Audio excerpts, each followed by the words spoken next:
करना है एक interesting topic, that is nothing but unit 3। हमने लास्ट सेशन में ये चैप्टर का ड्यू डिलिजेंस इन्वेस्टिगेशन कंप्लीट किया था एंड आज हमें न्यू पार्ट स्टार्ट करना है, that is nothing but forensic audit.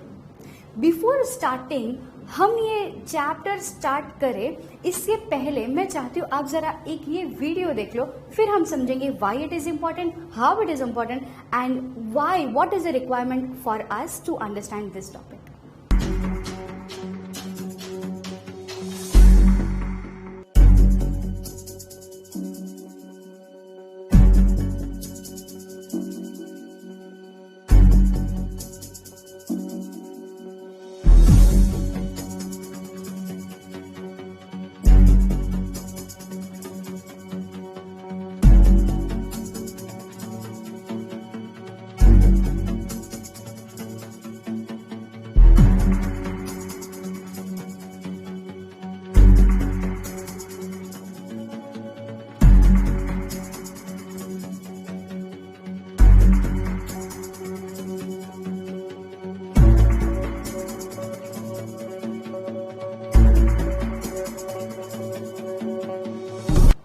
Okay, understand my dear friends, as great Mahatma Gandhi said that on this earth it is enough for everyone's need, but it is not enough for everyone's greed.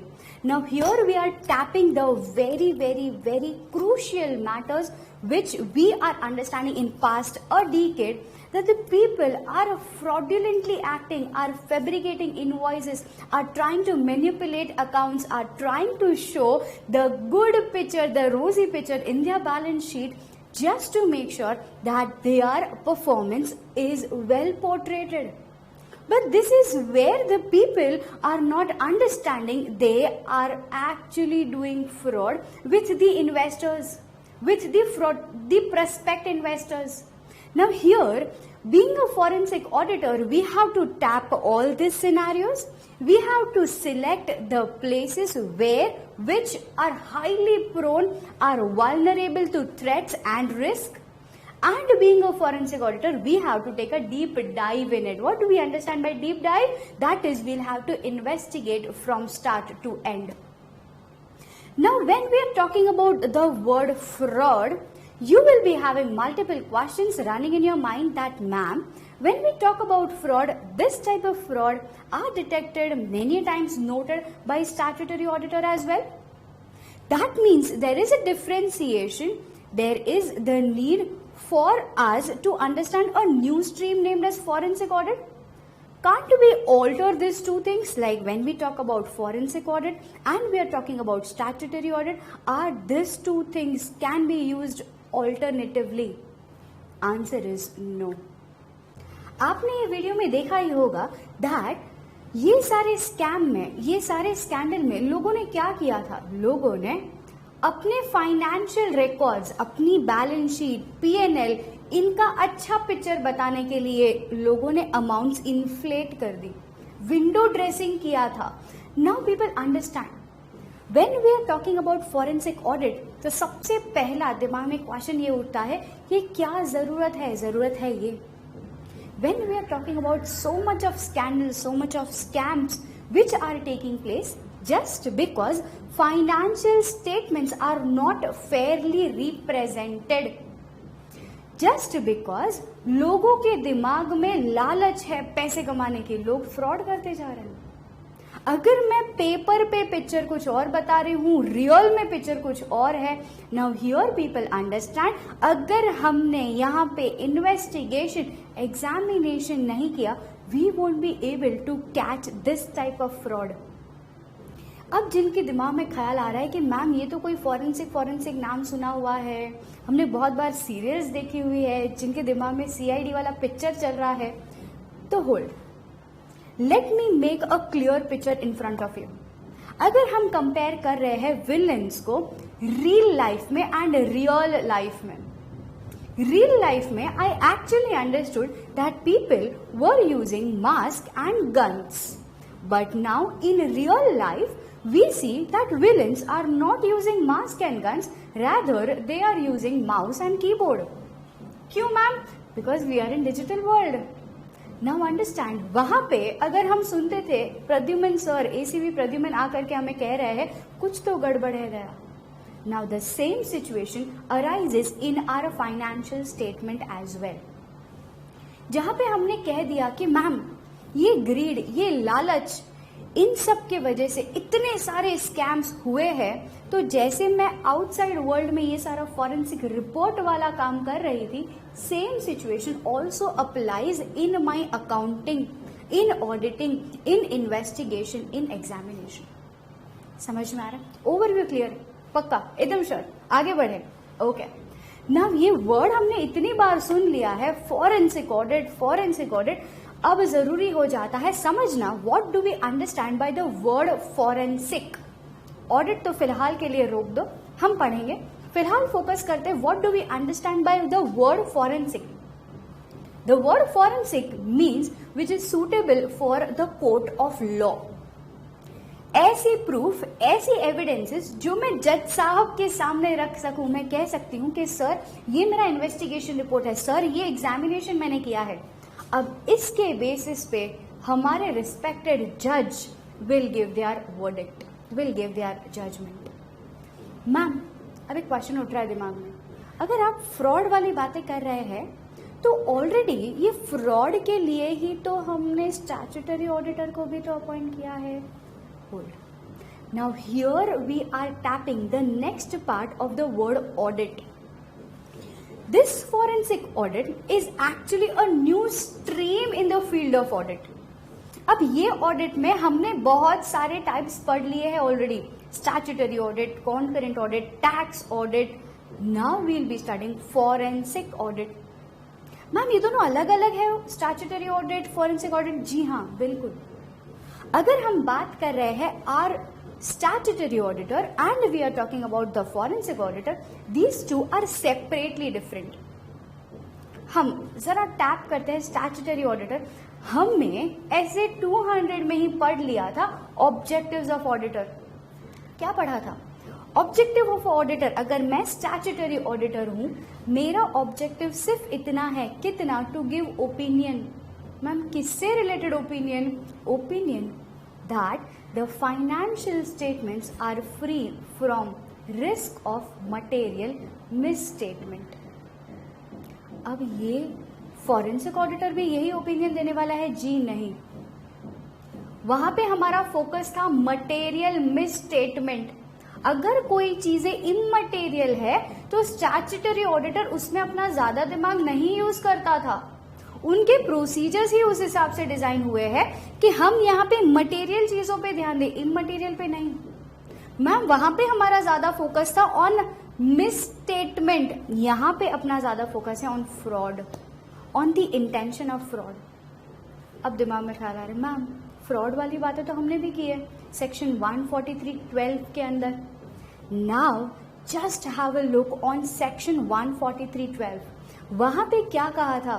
Statutory auditor को अगर fraud suspect हो रहा है, अगर statutory auditor से for example मैं कोई company में गई एंड मुझे लग रहा है कि ये जो कंपनी है इसमें कोई तो फ्रॉडुलेंट एक्टिविटी हुई है, मेरी रिस्पॉन्सिबिलिटी क्या थी? सेक्शन 143(12) बहुत ही क्लियरली कहता है. अब यहाँ पे स्टैट्यूटरी ऑडिटर की रिक्वायरमेंट है कि वो दोस्त चार्ज विद गवर्नेंस को कम्युनिकेट करे कि यहाँ पे कोई तो फ्रॉड हुआ है. क्या डिटेक्शन ऑफ फ्रॉड मेरी जिम्मेदारी थी? नहीं. क्या सस्पेक्ट करना मेरी जिम्मेदारी थी? नहीं. मेरी जिम्मेदारी क्या थी? मेरी जिम्मेदारी सिर्फ ओवरव्यू लेना थी.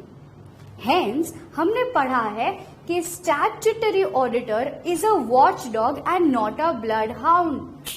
Here we are tapping what? Here the forensic auditor is a bloodhound. He is not a watchdog. अगर हमें पता चल गया है कि यहाँ पे कुछ तो गलत हुआ है, कुछ तो गड़बड़ है दया, अब हमारे प्रोसीजर स्टार्ट होंगे, अब हमारी टेक्निक स्टार्ट होंगी. किससे रिलेटेड? फ्रॉड को सस्पेक्ट करने से रिलेटेड. समझ आ रहा? पक्का? आगे बढ़े. Okay. So now let us understand the differentiation between normal statutory auditor and between forensic auditor. Just have a look onto your screen. The very first differentiation is objective, जो हमने अभी डिस्कस किया. Second kind of differentiation we can say the use of techniques. हम statutory auditor के बारे में बात करें तो स्टैट्यूटरी ऑडिटर यूज करते हैं प्रोफेशनल जजमेंट, यूज करते हैं sampling, he has a professional scepticism. Now understand, forensic auditor के केस में ये सारी बात सुपरफिशियल नहीं रहेगी, ये सारी बात डिस्क्रीट रहेगी. Ma'am how? अगर हम बात करने जा रहे हैं फॉरेंसिक ऑडिटर की, he will not rely on the words of management. अगर मैंने रिटर्न रिप्रेजेंटेशन ले लिया चलेगा? नहीं, बीइंग अ फॉरेंसिक ऑडिटर नहीं चलेगा. स्टैट्यूटरी ऑडिटर के केस में चलता है ना. फॉरेंसिक ऑडिटर की टेक्निक्स ही अलग है. बस इसके बाद हम जो टॉपिक स्टार्ट करने वाले वो यही है, टेक्निक्स यूज्ड बाय. यहाँ पे आई विल बी हैविंग एकदम एकदम एकदम डीप में इन्वेस्टिगेशन. मैं कोई भी टॉपिक ऐसा नहीं ऊपर से रीड किया, देख लिया, जजमेंट बना लिया, नहीं. Now forensic auditor, he has investigation skills, he has that sound mind to detect fraud. He will not rely on sampling, rather he will do full examination. तो क्या पढ़ा हमने? फर्स्ट वाला ऑब्जेक्टिव, सेकंड वाला was techniques, third point of differentiation is period of audit. ना statutory auditor का period fix है, हमने पढ़ा है कंपनीज एक्ट के अंदर. ओके मैम, फॉरेंसिक ऑडिटर का पीरियड फिक्स्ड है क्या? नहीं. अगर फॉरेंसिक ऑडिटर ने अपने फॉरेंसिक रिपोर्ट बनाने के लिए काम धाम शुरू कर लिया है, विल नॉट से कि सर 1 साल में खत्म कर लेना आपका रिपोर्टिंग, सर आज से स्टार्ट करो तो 5-6 महीने में खत्म कर देना. ऐसा कोई टाइम लिमिटेशन या टाइम बार नहीं है. Third point of differentiation was time period. Next kind of differentiation, next type of differentiation is vouching of inventory. If we are talking about inventories, now here we can say that statutory auditor was actually relying on management, was actually relying on the reports provided by management, but here forensic auditor will not rely on management's work. Rather, he will have to physically verify, physically examine the inventories. समझ आ रहा? पक्का, एकदम sure. Okay, 4 points पढ़े. क्या पढ़े? Objective, techniques, procedures, verifications of inventories, etc. Next point talks about if at all there are off balance sheet items. अब question होता है ma'am off balance sheet items means, समझो. Off balance sheet items means ये ऐसी वाली assets या liabilities या ऐसे पॉइंट्स है जो बैलेंस शीट में कहीं नहीं दिख रहे हैं. Say for example contingent liabilities, contingent asset. Now इसके रिलेटेड स्टैट्यूटरी ऑडिटर का एक स्पेसिफिक मेथड होता है. क्या? रिलाई करना, थर्ड पार्टी कंफर्मेशन लेना. अब यहाँ पे फॉरेंसिक ऑडिटर का इंटेंशन थोड़ा सा ब्रॉड है. ही विल एक्चुअली वर्क के प्रोप्राइटरी फॉलो हुआ है कि नहीं. Proprietary means what? वाइजनेस फॉलो हुआ है कि नहीं. अगर कंटिंजेंट है तो क्यों? He will actually understand substance over form. जो पेपर पे लिखा है शायद मैं इस पे रिलाई ना करूं, बिकॉज पेपर पे तो मुझे भरोसा ही नहीं है. Last point of differentiation we can say, last point of differentiation is talking about adverse finding. If at all statutory auditor has found that financial statement are misstated. Being a statutory auditor आप क्या करोगे? अगर आपको पता है कि ये जो कंपनी है इनके फाइनेंशियल स्टेटमेंट्स मिसस्टेट हुए हैं, आप क्या करोगे? एडवर्स ओपिनियन देंगे मैम. हमारे इंडिपेंडेंट ऑडिटर्स रिपोर्ट में एडवर्स फाइंडिंग ये रिपोर्ट कर देंगे. यस और नो? Yes ma'am. यही चीज अगर फॉरेंसिक ऑडिटर को मिली है कि जो जांच पड़ताल फॉरेंसिक ऑडिटर कर रहे थे उनको पता चला है कि हाँ फ्रॉड हुआ है, हाँ यहाँ पे कुछ गलत है, यहाँ ये इंश्योरेंस कंपनी में कुछ तो गलत हुआ है. हम सारे एग्जाम्पल्स लेने वाले हैं, थोड़ा सा बैठ पीछे ना. अगर यहाँ पे फॉरेंसिक ऑडिटर ने कोई एडवर्स फाइंडिंग फाइंड आउट किया है तो फॉरेंसिक ऑडिटर का काम रिपोर्ट देने से खत्म नहीं होता. इनका काम तब तक रहेगा जब तक कोर्ट में केस खत्म नहीं हो जाता. समझ में आ रहा? पक्का, एकदम श्योर. जरा समझते हैं, एक बार फिर से रिवाइज, रिपीट और बाहट करते हैं. What are the points of differentiation between a statutory auditor and forensic auditor. जरा छोटा सा की कोड है. Key code is OTP VOA. What is it? OTP VOA. O stands for objective, T stands for techniques, P stands for period, V stands for verifications of inventory, O stands for off balance sheet items, and lastly A stands for adverse finding. पक्का sure? याद रहेगा? Okay, आगे बढ़ते हैं. When we talk about the need, अब question ये उठता है कि मैम जरूरत ही क्या है? स्टैट्यूटरी ऑडिटर ने भी जरा सा इन्वेस्टिगेशन स्किल लगा लिया तो काम कर सकते हैं. जी नहीं, हमने ऑलरेडी पढ़ा हुआ है कि statutory audit always have certain inherent limitations. What are this inherent limitations? कि हम कितनी भी कोशिश करें, we will not be able to give the perfect opinion. इसके लिए तो हम कहते हैं ट्रू एंड फेयर. हम कभी नहीं कहते true and correct. Why? Because the audit always have certain kind of inherent limitations. ये लिमिटेशंस क्या क्या है मैम? एक स्टैट्यूटरी ऑडिटर की लिमिटेशंस, ये इनहेरेंट लिमिटेशंस क्या है मैम? समझो, आप और मैं, हम गए हैं कोई कंपनी में, ये कंपनी है, इनका ऑडिट करने गए हैं. अब ये कंपनी ने अपने फाइनेंशियल स्टेटमेंट्स पूरे साल भर बनाए. Books of accounts through out the year maintain हो रही थी. एट द एंड उन्होंने 3 महीने लिए कि वो लोग फाइनेंशियल स्टेटमेंट्स प्रिपेयर करें. अब जाकर के हमें as a statutory auditor appoint कर लिया है. अगर यहाँ पे हमें स्टैट्यूटरी ऑडिटर अपॉइंट किया है तो आपको क्या लगता है, हम भी 1 साल लेंगे ये बुक्स ऑफ अकाउंट्स चेक करने के लिए? नहीं. The first limitations I can say that is time limitations. जो बुक्स ऑफ अकाउंट्स, जो फाइनेंशियल स्टेटमेंट्स मैनेजमेंट ने साल भर लगाया बनाने के लिए, हमें सिर्फ दिए जाएंगे a month if the volume is very large, couple of months if the volume is comparatively large. अब now this actually acts as inherent limitation. मैं कितनी भी कोशिश करूं that within that specific time के अंदर मैं 100% चेकिंग तो कर ही नहीं पाऊंगी. Hence मैं कभी ये नहीं कह पाऊंगी कि my report is true and correct. My report will always be true and fair. समझ में आ रहा? पक्का. नेक्स्ट, ठीक है, और एक आधा और लिमिटेशन समझ लेते हैं. I many times have to rely on management's written representations, on management's policy, on internal control. क्यों मैम आपको रिलाई क्यों करना पड़ता है? बिकॉज हमारे पास उतनी ज्यादा टाइम या उतनी ज्यादा सुख सुविधा नहीं है कि मैं मैनेजमेंट को बोलूँ कि मैनेजमेंट सर रहने दो, अब रिप्रेजेंटेशन मत करो, मैं सब कुछ स्टॉक टेकिंग पे हाथों हाथ करूंगी. नहीं कर सकती ना.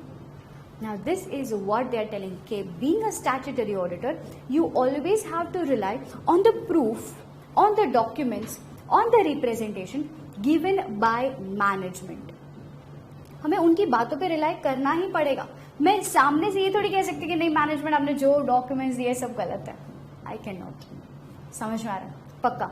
Next important kind of limitations I can say professional judgment. See, this word judgment is subjective in nature. ये judgment person to person change होते रहेगा. Hence, I can say this professional judgment can vary depending upon the circumstances. And also, I understand during the conduct of audit, I obtain persuasive evidence and not conclusive evidence. Now, just tap that word. हम बात कर रहे हैं evidence की. अगर being a statutory auditor मैं कोई company में गई हूं, हम यहाँ पे ऑलवेज ट्राई करते हैं कि हमें परसुएसिव एविडेंस मिल जाए मैम हमारा रिपोर्ट के सपोर्टिंग के लिए. हमने इतना पढ़ लिया कि फॉरेंसिक ऑडिटर. अब जरा समझ लेते हैं कि फॉरेंसिक ऑडिटर का रोल क्या है, फॉरेंसिक ऑडिटर की रिस्पॉन्सिबिलिटी क्या है. फॉरेंसिक ऑडिटर बेसिकली 4 काम के लिए हम रिटेन करते हैं, हायर करते हैं, एम्प्लॉय करते हैं. मैम क्या है वो 4 काम? Forensic auditor basically he often analyse, interpret, summarize and then present the complex financial transactions, the complex financial business. इसको सिंपली याद रखने के लिए फॉरेंसिक ऑडिटर क्या करता है? फॉरेंसिक ऑडिटर करता है AISP. A is he analyzes, second he interprets, thirdly he summarizes, and then he presents his report.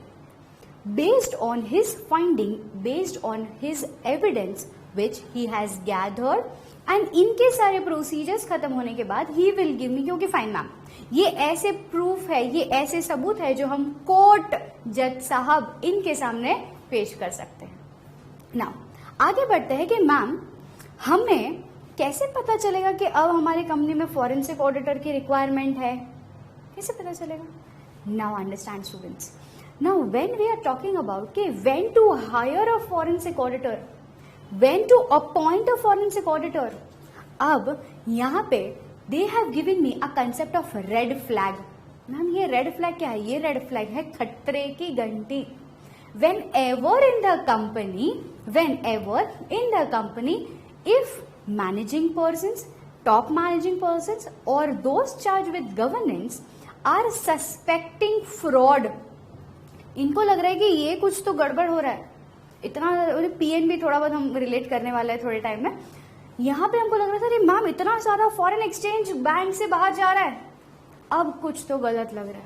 Ma'am इतने सारा की मैनेजरल पर्सन हमारा ऑर्गेनाइजेशन छोड़ करके जा रहा है, कुछ तो गलत हो रहा है. Now that was the point where the company actually declares a red flag. अब ये रेड फ्लैग, ये खतरे की घंटी आ गई है ऑर्गेनाइजेशन में. इन्वेस्टिगेशन के लिए फॉरेंसिक ऑडिटर को अपॉइंट किया जाए. श्योर समझ में आ रहा? आगे बढ़े. ओके नाउ इसके बाद मैं जो आपको एक सिंपल सी टॉपिक समझाने वाली हूं, it is actually very simple. Whenever we are talking about forensic audit and we are talking about forensic accounting, ma'am ये दोनों अलग अलग है क्या? ये दोनों एक जैसे लग रहे हैं? फॉरेंसिक आ रहा है. समझो, forensic accounting is basically utilising your accounting skills, your accounting expertise. जब भी आप अकाउंटिंग करो उस हिसाब से करो कि कहीं कोई छोटी सी मात्रा भी ना रह जाए कि यहाँ पे फ्रॉड हो सकता है. Now understand people, we have to understand what do we mean by forensic accounting and forensic auditing. Ma'am सुनने में जाए तो दोनों सेम लग रहा है, फॉरेंसिक दोनों आ रहे हैं. Now, there is a thin, minute line of differentiation between forensic accounting and forensic auditing. Forensic accounting is where you utilize your accounting skills, your accounting expertise in order to frame your financial statements. इस हिसाब से accounting करो कि जरा सी भी space ना रहे कि यहाँ पे कोई फ्रॉड हो सकता है. मैम कहीं से भी ऐसा, मतलब it should be water tight, it should not have even a chance of a single leakage. समझ में आ रहा? पक्का ना. सेकेंड पार्ट जो हम पढ़ रहे थे that was forensic auditing. Now auditing is basically a type, a kind of examination, a kind of investigation. समझ में आ रहा? Ma'am multiple times they are interchangeably used. कभी कभी हम ये दोनों टर्म्स को इंटरचेंजेबली भी यूज कर सकते हैं क्योंकि फॉरेंसिक ऑडिट का कोई स्पेसिफिक डेफिनेशन नहीं दिया है. This forensic audit will keep on changing depending upon the environment, depending upon the circumstances, depending upon the requirements and skills of an auditor. समझ में आ रहा? पक्का. तो हम लोगों ने 3 बातें अभी पढ़ी. एक तो पढ़ा रेड फ्लैग, सेकेंड पढ़ा forensic auditing, and then we understood forensic accounting. समझ में आ रहा? ठीक है, आगे बढ़ते हैं. ना अब हम समझते हैं कि मैम आपने बोल तो दिया कि ये सारे एरियाज में police, lawyer, banks, insurance company, ये सारी कंपनियां फॉरेंसिक ऑडिटर अपॉइंट करती है.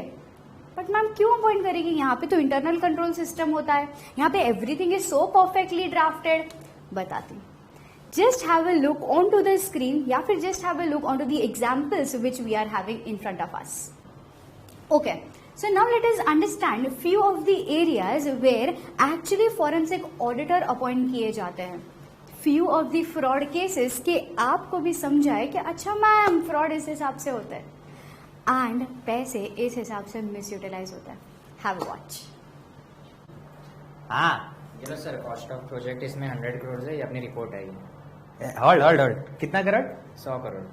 100 करोड़? हाँ 100 करोड़. अरे 100 करोड़ का रिपोर्ट लेकर जाऊंगा ना बैंक में तो 70 करोड़ ही पास करके देगा मेरे को. एक काम करो, रिपोर्ट को थोड़ा फैब्रिकेट कर दो. क्या करो, 1.45 के करीब कर दो, तब जाके मेरे को 100 करोड़ मिलेगा. अरे अपने पैसे से धंधा थोड़ी करेगा अपन, बैंक के पैसे से करेगा ना, समझो जरा, है ना? हाँ हाँ, बोलो बोलो बोलो. अरे कुछ नहीं, वो नया प्रोजेक्ट है, उसका बैंक लोन का बात है. हाँ ओके.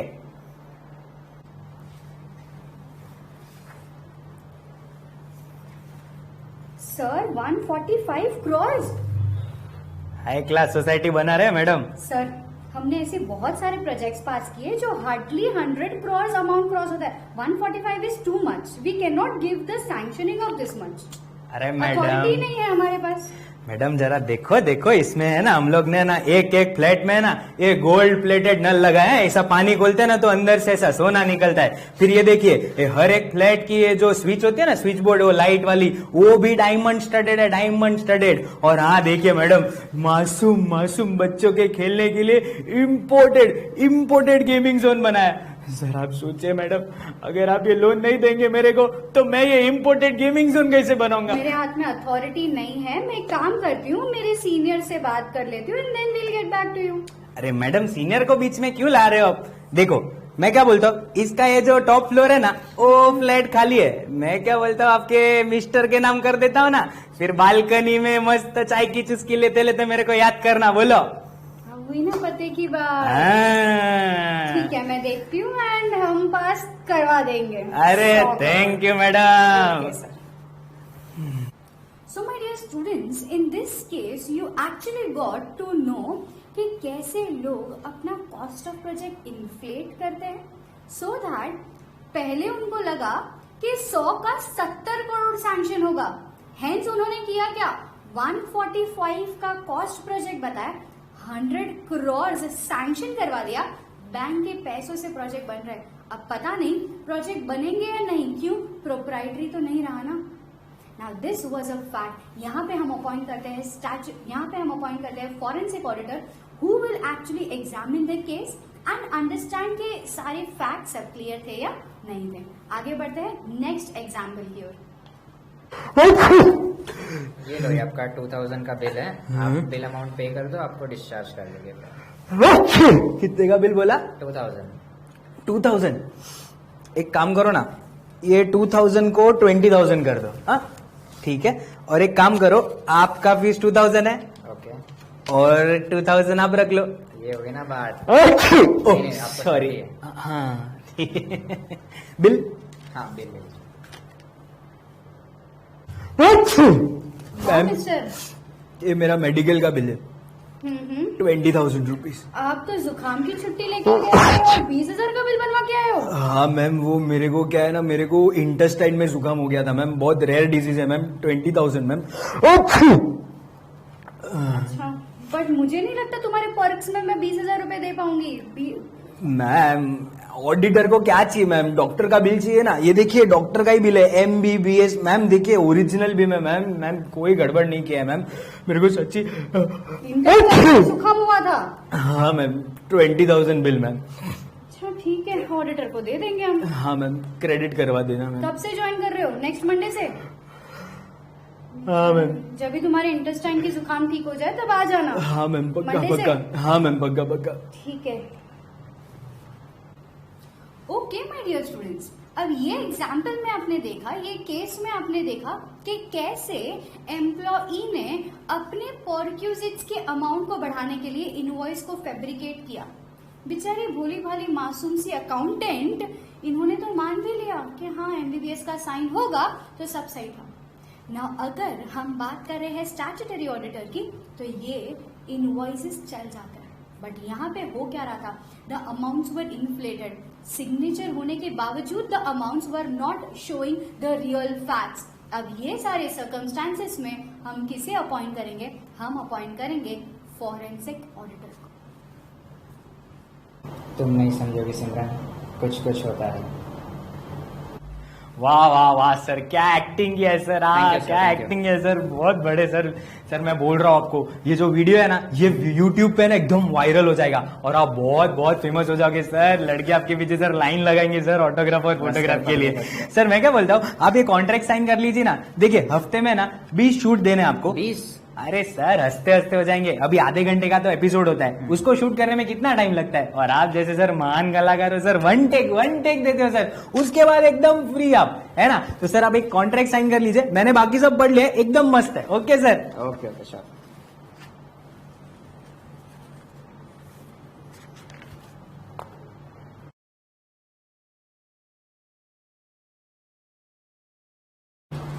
अरे यार भारी पड़ रहा है बहुत, ये तो 20 शूट की बात चल रही थी, अभी तो 7 ही शूट हुए मेरे। अरे तुम क्या कर रहे हो यार, तुमको 20 शूट के लिए हम लोग ने कॉन्ट्रैक्ट साइन किया था, अभी तक 7 भी नहीं हो तुम्हारे। अरे सर हालत देखो मेरी, ये देखो मेरी क्या हालत हो गई है। अरे कॉन्ट्रैक्ट साइन किया है तुमने, तो साइन करने से पहले सब सोचना चाहिए था ना, तब तो बड़ी बड़ी बातें की थी, 20 शूट कर लेंगे, आराम से कर लेंगे।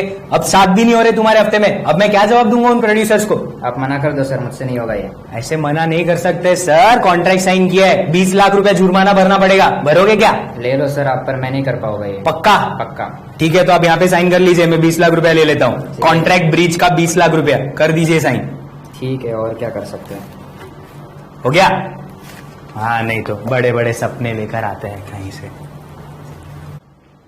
ओके माय डियर फ्रेंड्स, ये केस में आपने देखा how a producer was actually involve in fraudulent activity. जो टारगेट अचीव होने ही नहीं वाले वैसे कॉन्ट्रैक्ट्स में एंटर कर लिए। अब क्या बैठे बैठे 7 दिन के अंदर 20 लाख ब्रीच ऑफ कॉन्ट्रैक्ट का अवार्ड मिल जाएगा। कैसे ma'am? Damages. Now this were few of the circumstances जो आपने आगे देखे। नेक्स्ट केस, अब एक केस समझते हैं कि हाउ इंश्योरेंस कंपनी को फॉल्स क्लेम मिलते हैं। मेनी अ टाइम्स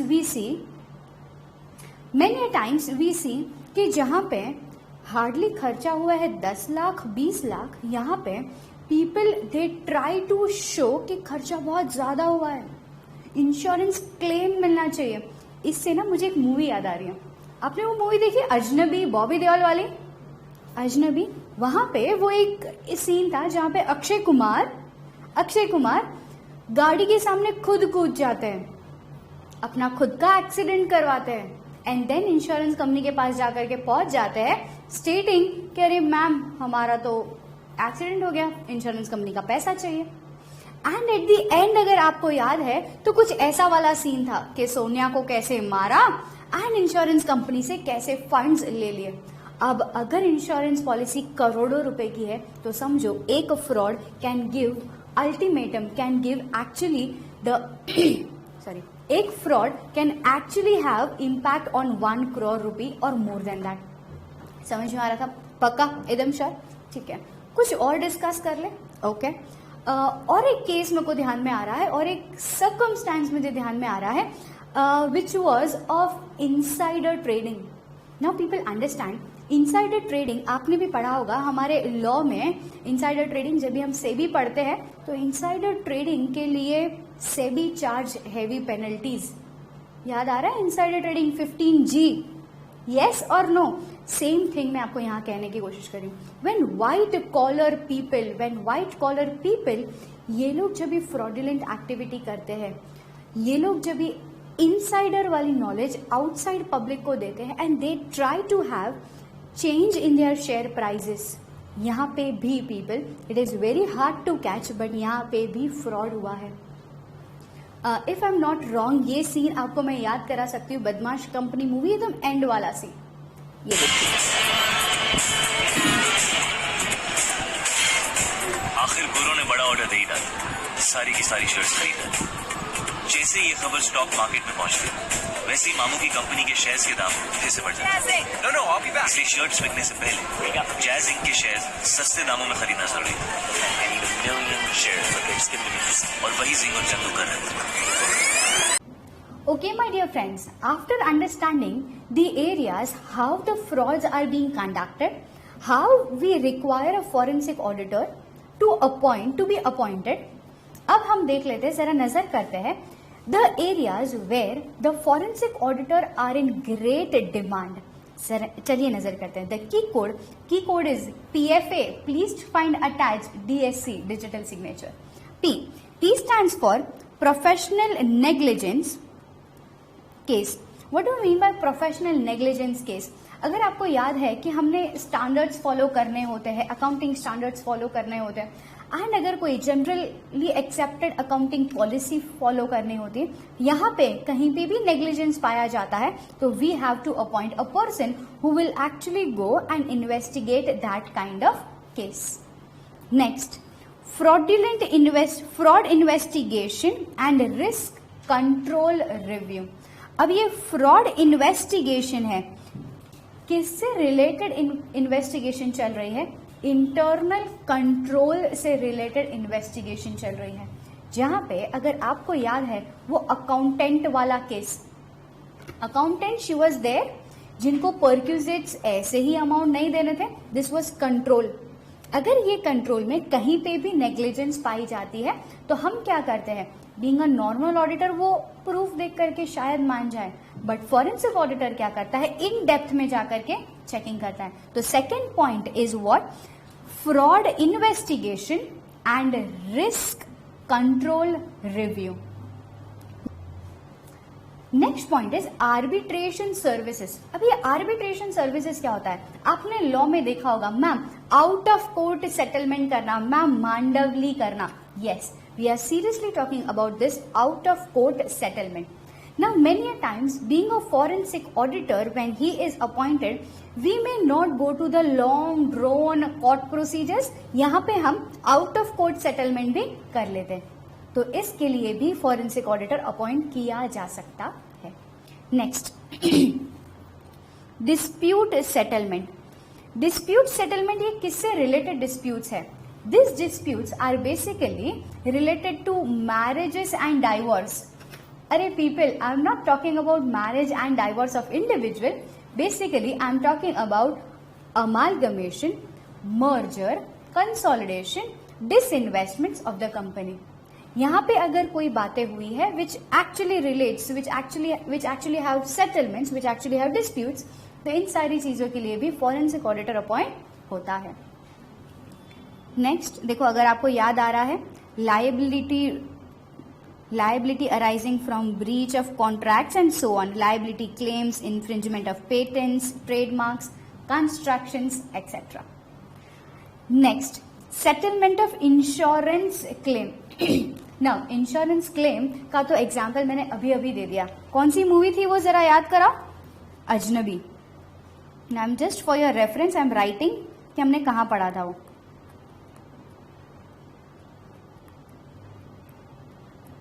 Now, वैसे अगर कोई फ्रॉडुलेंट एक्टिविटी से इंश्योरेंस क्लेम कर रहे हैं एंड इंश्योरेंस क्लेम सेटल होने के चांसेस बहुत ज्यादा है, यहाँ पे हम क्या कर रहे हैं? फ्रॉडुलेंट एक्टिविटी कर रहे हैं. तो ये सारी चीजों को भी इन्वेस्टिगेट करने के लिए फॉरेंसिक ऑडिटर अपॉइंट किया जाता है. समझ में आ रहा है? Next and the last point is what? Criminal investigation. Now here ये क्या हो रहा है? The investigation is relating to matters relating to financial implications on services of forensic accountant. यहाँ पे अगर आपको याद है तो यहाँ पे we can relate PNB. पक्का एकदम श्योर समझ में आ रहा है? तो these are the areas where actually forensic auditor are in great demand. Key code is very simple, PFA DSC. Please find attached digital signature. समझ में आ रहा? पक्का, ठीक है. ओके, ये पढ़ने के बाद हमने ये पढ़ लिया कि मैम कौन से एरिया में फॉरेंसिक ऑडिटर की बहुत ज्यादा डिमांड है. हमने पढ़ लिया था PFA DSE. अब मुझे आगे बढ़ना है. अब मुझे ये देखना है क्योंकि फाइन मैम ये सारे एरियाज में हमने फॉरेंसिक ऑडिटर को अपॉइंट तो कर लिया, बट फॉरेंसिक ऑडिटर क्या क्या सर्विसेज देगा? एज अ फॉरेंसिक ऑडिटर आपको क्या सर्विसेज देनी पड़ेगी ना, समझते हैं. सी फॉर एग्जाम्पल, हमने बहुत सारे केसेस देखे थे यहाँ पे, इन्वेस्टिगेशन वाले, इंश्योरेंस वाले, बैंक वाले, PNB वाले, हम जो डिस्कशन करने वाले हैं आगे ना. ये सारे केसेस में आप सिर्फ इमेजिन करो, अगर आपको हमने अपॉइंट किया है एज अ फॉरेंसिक ऑडिटर, आप क्या करते हैं, मतलब आप क्या सर्विसेज देते, क्या काम करके देते, कैसे एविडेंस इकट्ठा करते, सोचो। ओके, सबसे पहला थिंग जो हमारे दिमाग में आता है कि ma'am being a forensic auditor, हमने स्किल्स वगैरह में पढ़ा था कि we have good communication skill, we have good psychological skill, we have good data retention services, we have excellent out of the box thinking ना, ये सब हमने पढ़ा था। तो यही सारे बेसिस के हिसाब से, यही सारे फैक्ट्स के हिसाब से हम ये कह सकते हैं what services will be rendered by forensic auditor. थोड़ी बहुत डिस्कस कर लेते हैं। ऑडिटर, अगर हमने आपको as a forensic auditor appoint किया है तो you have to give me a list of questions, you have to give me a list of questions to be asked. Ma'am अगर आपको लग रहा है कि ये जो अकाउंटेंट है इन्होंने कहीं पे कुछ तो फ्रॉड किया है, इनसे ना मैम जरा जा करके ये 5 क्वेश्चंस पूछ ले। You have to draft those questionnaire, you have to draft those checklist, so that कि आपको जो सस्पेक्ट है, आपको जो लग रहा है कि ये एरिया में शायद फ्रॉड हो सकता है या ये एरिया में किसी ने कुछ तो गड़बड़ किया है, आपको पता चल जाए कि एविडेंसेस कहाँ से, किससे और किस वे से मिलने वाले हैं। So the first services what you can render is you have to pose, you have to craft, you have to draft the questions to be raised. उनसे क्या बातें करोगे अगर तुमको पता चल रहा है कि अच्छा ये इंसान ने फ्रॉड किया है, इनसे जाकर के आप कैसे बात करोगे, ये डिजाइन ड्राफ्ट करना है। नेक्स्ट और क्या ma'am, we'll actually be very much sure कि हमें हमारे पास ऑल्टरनेटिव वेज रखने हैं टू फाइंड एविडेंसेस। हम ये नहीं कह सकते क्योंकि फाइन इन्होंने फ्रॉड किया तो सिर्फ इन्हीं के पास एविडेंसेस मिलेंगे, नहीं ना। फ्रॉड या फिर कोई गड़बड़ या फिर कोई स्कैम या कोई scandal is not a 1% task. Yes, अगर हम मानते हैं कि ओके फाइन, अभी रिसेंट वाला केस हम डिस्कस करने वाले पीएनबी, अगर हम मानते हैं कि नीरव मोदी, इतना एम्फोसिस कर करके हम इतना नाम ले रहे हैं नीरव मोदी जी, नीरव मोदी ना, आपको क्या लगता है he being a sole person he was only responsible in the fraud, he was only responsible in the whole scandal? Absolutely no. That means there are multiple people, there are various people involved in this. Yes, तो हमें ये जानना है कि कौन से लोगों के पास से जाकर के हमें एविडेंसेस मिलेंगे। ठीक है ma'am, what next? Next is we have to find alternative ways to find evidences. Yes, पक्का एकदम श्योर समझ में आ रहा? ओके। नेक्स्ट मैम, एक बार एविडेंसेस मिल गए तो इनके इंटरलिंकेजेस फाइंड करने पड़ेंगे। अगर मेरे पास इतना सारा डेटा मिल गया कि ओके फाइन इन्होंने ये कहा था, मिस्टर ए ने ये कहा, मिस्टर बी ने ये कहा, ultimately I have every kind of information which I have gathered from different people. Now it is my duty to have interlinkages between the evidences which I have received. समझ में आ रहा? एकदम sure? ठीक है, तो चलिए जरा बुक से पढ़ लेते कि what kind of services will be rendered. Okay, services rendered by forensic auditors. देखिए, crafting questions to be posed. What do you mean by crafting questions? यही जो हमने बात किया कि क्या questions पूछेंगे. Next, responding to the questions posed. अगर किसी ने हमसे कोई क्वेश्चन किया है कि ऐसा ऐसा है तो हमें भी पता चलना चाहिए कि हमें कौन से समय क्या बात करनी है। Next, identifying documents. What do you mean bye identifying documents? Which documents? ये जो एविडेंसेस हमें जो मिलने वाले हैं, ये जो इंफॉर्मेशन हमें मिलने वाली है, यहाँ पे हमको डॉक्यूमेंटेशन वाले फॉर्म में एविडेंसेस मिलेंगे। Hence what they are telling is कि identifying those documents. Next, identifying individual to be most knowledgeable of facts. अब ये वाली चीज हम बात कर रहे थे, अगर हम पीएनबी वाली बात कर रहे थे तो नीरव मोदी के अलावा जितने भी लोग थे उसमें से I have to make sure कि अच्छा फाइन, मुझे ऐसा लग रहा है कि सबसे ज्यादा involvement in fraud mister A का हो सकता है, एंड मिस्टर ए के पास अगर मैं गई तो मुझे बहुत सारा इंफॉर्मेशन मिल सकता है। तो next service is talking about identifying the person who is having the maximum knowledge about the fraud. Next, conducting research. As always, this is my work. I have to conduct research. ये हमारा next ही point है, हम आगे पढ़ने वाले हैं. I have various techniques. I have various techniques to have my research and research करने के बाद मुझे मिलेंगे evidences. Next, identifying and preserving की एविडेंसेस. यहाँ पे ये बहुत ही इंपॉर्टेंट पॉइंट, प्रिजर्विंग वाला. आइडेंटिफाई तो कर लिया कि फाइन मैम, ये एविडेंस जो मुझे मिला हुआ है, ये जो कड़ी मुझे मिली है, ये शायद मुझे हेल्प कर सकती है मेरा पूरा केस सॉल्व करने में. Now they are talking about identifying those evidences and they are talking about preserving those evidences. Why ma'am you have to preserve it? Because whenever you will be having your forensic audit report, with that you have to attach all the evidences which you have gathered, because this report is going to be laid in the court of law. ये सारे evidences, ये सारे report जो forensic auditor ने जमा किए हैं and report बनाया है, this will be suitable in the court of law. याद आ रहा है, हमने डेफिनेशन के टाइम पढ़ा था, the word forensic means suitable in the court of law. ठीक है. Next, evaluating produce documentation and information for completeness. Okay fine. हाँ, यहाँ पे मैं आपको एक चीज समझाना की कोशिश करती हूँ. इवैल्यूएटिंग डॉक्यूमेंट फॉर कंप्लीटनेस, यहाँ पे जरा समझो. हम बात कर रहे हैं कोई एविडेंस की या फिर कोई डॉक्यूमेंट की. अब एग्जाम्पल लेते हैं, आप और मैं चले गए मिस्टर ए के पास एंड हमें ऐसा लग रहा है कि मिस्टर ए ने कुछ तो फ्रॉड किया है. ठीक है, हमें ऐसा लग रहा है कि ये ऑर्गेनाइजेशन में मनी सिम्फोनिंग फ्रॉड हुआ है या फिर कुछ तो ऐसी गलत काम हुए हैं, and Mr. A is involved in it. So what we did it, we drafted questions.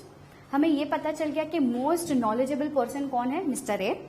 हम सर के पास चले गए to find evidences, to have information. ठीक है. अब आपको क्या लगता है, मिस्टर ए जब हमसे बात करेंगे तो हमें पूरी पूरी नॉलेज दे देंगे. अरे मैम, आपको पता है हमने फ्रॉड इस समय स्टार्ट किया था, हमने ये सोचा था, हम इतने जन मिले हुए हैं. ये पूरी इंफॉर्मेशन मिस्टर ए हमें डायरेक्टली दे देंगे? Absolutely no. Now here we have to basically understand कि जो information Mr. A हमें दे रहे हैं वो complete है या नहीं है. Many a times we get information which is incomplete and we get deviated from the task. Deviated means what? हम जो पाथ पे चल रहे थे कि हमको फाइनली पता चल जाएगा कि how was the fraud, how did it take place, who all are involved in it, हम इससे भटक जाते हैं. क्यों? आधी अधूरी इंफॉर्मेशन की वजह से. Now they are talking about कि ma'am you have to check that the information and the documents, ये जो आपको मिला है वो कंप्लीट है या नहीं है. ठीक है. Next, analysing produced records and information for facts. What do you mean bye for facts? वो हमारे लिए कितना इंपॉर्टेंट है एंड कितना रेलिवेंट है. ठीक है. Next, identifying alternative means to obtain key information. इसके बारे में बात हम जो कर रहे थे स्टार्टिंग में, जो हमने बात की, we have to make sure कि हमारे पास सारे के सारे प्लान रेडी है. हम ये नहीं कह सकते कि मैम प्लान ए से तो कोई इंफॉर्मेशन मिल ही नहीं रहा, केस बंद कर देते हैं. नहीं, we have to be that alert so that we have multiple options available. हम चले गए मिस्टर ए के पास, मिस्टर ए ने फ्रॉड किया है, मिस्टर ए ने एविडेंसेस या फिर कोई इंफॉर्मेशन देने से इनकार कर दिया, तो हम क्या करेंगे? हाथ पे हाथ धरे बैठे रहेंगे? नहीं. अब वो लोग मुझे कह रहे हैं कि ma'am you should have multiple other alternatives available for gathering evidences. ठीक है. Next, providing questions for deposition and cross examination and expert witnesses. ये बहुत ही गहरा और important point. What do we mean by cross examination? Cross examination means, चलो example case समझता है, हम हमारा वाला केस ही थोड़ा सा एक्सटेंड करता है. हमारे केस में मिस्टर ए ने फ्रॉड किया. ठीक है. हम चले गए मिस्टर ए के पास इंफॉर्मेशन गैदर करने के, मिस्टर ए हमें ऐसा ऐसा नॉलेज मिला है, ये वो, आप इस समय कहाँ थे, आपके फोन कॉल लॉग बताओ, आपके मेल्स चेक करवाओ, आपके पीसी में कोई डिलीटेड फाइल्स है वो चेक करेंगे. वो अभी हम जरा से थोड़े से टाइम में पढ़ने वाले हैं. ये सब चेक करने के बाद can I blindly trust mister A? Can I से क्योंकि फाइन मिस्टर ए ने जो भी हमसे कहा है वो सही कहा है? Can I do that? Absolutely no my dear friends. It is always said कि don't jump to the conclusions, हम आगे रिपोर्टिंग में पढ़ने वाले हैं. What do we mean by don't jump to the conclusions? एक बार अगर आपके हाथ में एविडेंस आया है, please evaluate and cross verify. ये जो एविडेंस आया है वो सही है कि नहीं. हो सकता है कि ये भाई साहब इतने बड़े फ्रॉड, मतलब फ्रॉड मास्टर है वो, अब इन्होंने इतना बड़ा फ्रॉड कर दिया, तो क्या मुझे एविडेंसेस देने में कोई गलत काम नहीं कर सकते? हो सकता है क्या. हम क्या करेंगे, मिस्टर ए के पास से इंफॉर्मेशन लेंगे, हम मिस्टर बी के पास भी जाएंगे, मिस्टर सी के पास भी जाएंगे, ऐसे करके इन सारी इंफॉर्मेशन को क्रॉस वेरीफाई करेंगे. That is the meaning of cross examination of the evidence which are available to you. समझ में आ रहा? हमने क्या पढ़ा अभी? हमने पढ़ा the areas where forensic auditors are in great demand. What was that? It was PFA DSC. उसके बाद पढ़ा क्योंकि फाइन मैम ये सारी एरियाज में फॉरेंसिक ऑडिटर की जरूरत पड़ती है, तो फॉरेंसिक ऑडिटर क्या सर्विसेज देंगे, तो ये सारी सर्विसेज देंगे. अब आगे बढ़ते हैं. Now let us understand what is a type of procedure followed by forensic accountant and what kind of techniques are used by forensic auditor. So आगे बढ़ते हैं. ये सारे केसेस हमने देखे, ये सारे केसेस हमने देखे जहां पे हमने अपॉइंट किए थे हमारे फॉरेंसिक ऑडिटर जी को. फॉरेंसिक ऑडिटर जी के पास हम गए और उन्होंने बोला कि वो क्या सर्विसेज हमें दे पाएंगे. उन्होंने बोला कि मैम मैं क्वेश्चंस पूछ पाऊंगा, मैम मैं उनको साइकोलॉजिकली टेस्ट कर पाऊंगा, मैम मैं उनकी बातों से पता कर सकता हूं कि वो सच बोल रहा है कि झूठ. ये सारी बातें हमने देखी कि what kind of services are given by forensic auditor. Now we will understand ये सारी सर्विसेज देने के लिए what skills and characteristics are required to be possessed by forensic auditor. सबसे पहली बात जो forensic auditor में होनी चाहिए, that is out of the box thinking. What do you mean by out of the box? Normally तो हम कोई चीज देखते ही नहीं, normally तो सबको पता चलता है ये ऐसा होना चाहिए, हम however comma वाले हैं. That means we always think out of the box. ये पॉइंट को देख करके ना मुझे केस स्टडी याद आ रही है. Now there was an organisation जहाँ पे ऑडिटर्स ऑडिट करने गए थे एंड बेसिकली आपने भी देखा होगा, अगर हम यूटिलाइज कर रहे हैं कि ऑर्गेनाइजेशन का कैल्सी है, हम भी कई बार करते कि भैया अकाउंटेंट कैल्सी दे दो, हम भी सेम कैल्सी यूटिलाइज कर ले, हाँ या नहीं. ना हुआ ये कि बीइंग एन ऑडिटर हमारे दिमाग में एक इंटरप्रिटेशन, एक छाप रहती है कि the amounts are basically in 1000. That means multiple digits will be having 1. तो ऑडिटर के दिमाग में एक थॉट प्रोसेस तो था कि अगर कैल्सी पुराना है ना तो उसका डिजिट 1 या डिजिट 0 फेड होता है. पुराना कैल्सी उसका डिजिट 1 या 0 फेड होता है. जो ऑर्गेनाइजेशन में ऑडिटर ऑडिट करने गया था ना, उस ऑर्गेनाइजेशन का कैल्सी का डिजिट 9 फेड था. मैम तो क्या हुआ, हो सकता है ना 9, मैम इच्छा हुई कि 9 को बहुत ज्यादा बार यूटिलाइज कर ले. नाउ समझो out of the box thinking. When we are talking about के कैल्सी में डिजिट 9 ज्यादा फेड है, people here we are tapping penny symphonic fraud. Ma'am क्या बात कर रहे हो, समझो. अकाउंटेंट ने क्या किया, when the amounts were actually 1 lakh ही यूज्ड टू रिकॉर्ड 99999 1 रुपए बैक. मैम डेटर को भी कोई फर्क नहीं पड़ता, हमें भी कोई फर्क नहीं पड़ता, 1 रुपए में कौन सी बड़ी बात हो जाएगी. ऐसे करके ऐसे करते करते एक साल में मिनिमम 5 से 6 लाख रुपए हमारे अकाउंटेंट भाई साहब गायब करते थे. This was the fraud of Penney symphonic. Penney symphonic मतलब क्या, 1 रुपए का फ्रॉड. हर एक ट्रांजैक्शन में अगर मैं 1 रुपए का भी फ्रॉड कर रही हूं, इतने ज्यादा transactions multiplied by ₹1, that will actually give me a huge amount. समझ में आ रहा है. मैम फ्रॉड कैसे पकड़ा, कैल्सी को देख करके, कैशियर को देख करके पता नहीं कर सक रही थी. Now that was out of the box thinking. Being a forensic auditor, he should have a perfect communication skill and a perfect psychology understanding. Ma'am, perfect communication skill? Obviously, yes. When we are interrogating with a person, when we are inquiring from a person, when we are trying to gather information from a person, एक question एक बार पूछा नहीं जाएगा, एक question अलग अलग तरीकों से पूछा जाएगा. हम एक क्वेश्चन 50 जनों को पूछे और एक ही जन को 50 बार क्वेश्चन पूछे, the results will be drastically changed. Why? Here what are we trying to do? We are trying to create a fear. अभी उनको अलग अलग तरीकों से पूछ करके मैं ये जानने की कोशिश कर रही हूँ कि अगर इन्होंने कहीं पे कोई गलती की है तो एक क्वेश्चन का आंसर तो गलत आएगा. समझ में आ रहा? That is what we are tapping. We are tapping के perfect communication skill and perfect psychology. समझ में आ रहा? मेनी टाइम्स वी सी के the forensic auditor, when he is interrogating with a person, he not only just interrogate, he not only just question, इनका पूरा background का छानबीन किया जाता है. से फॉर एग्जाम्पल ये हमारे कंपनी के ऑफिसर है, cash officer, may be chief officer.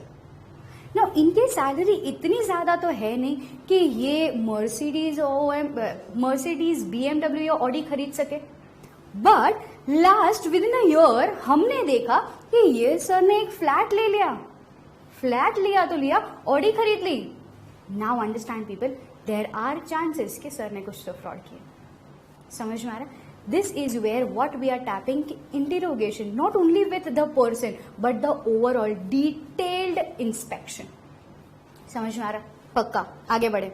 Okay ma'am, but देखो चोर जब चोरी करता है he'll मेक श्योर कि कहीं से किसी को पता ना चले कि उन्होंने चोरी की है. Now this is the thing what we are tapping, what we are talking about. चोर हमेशा ये सोचेगा कि मैं होशियार, मैंने कहीं पे भी कोई एविडेंसेस नहीं छोड़े. Now this is where you have to tap those sequence. You have to follow the same log which the person has used for doing that fraud.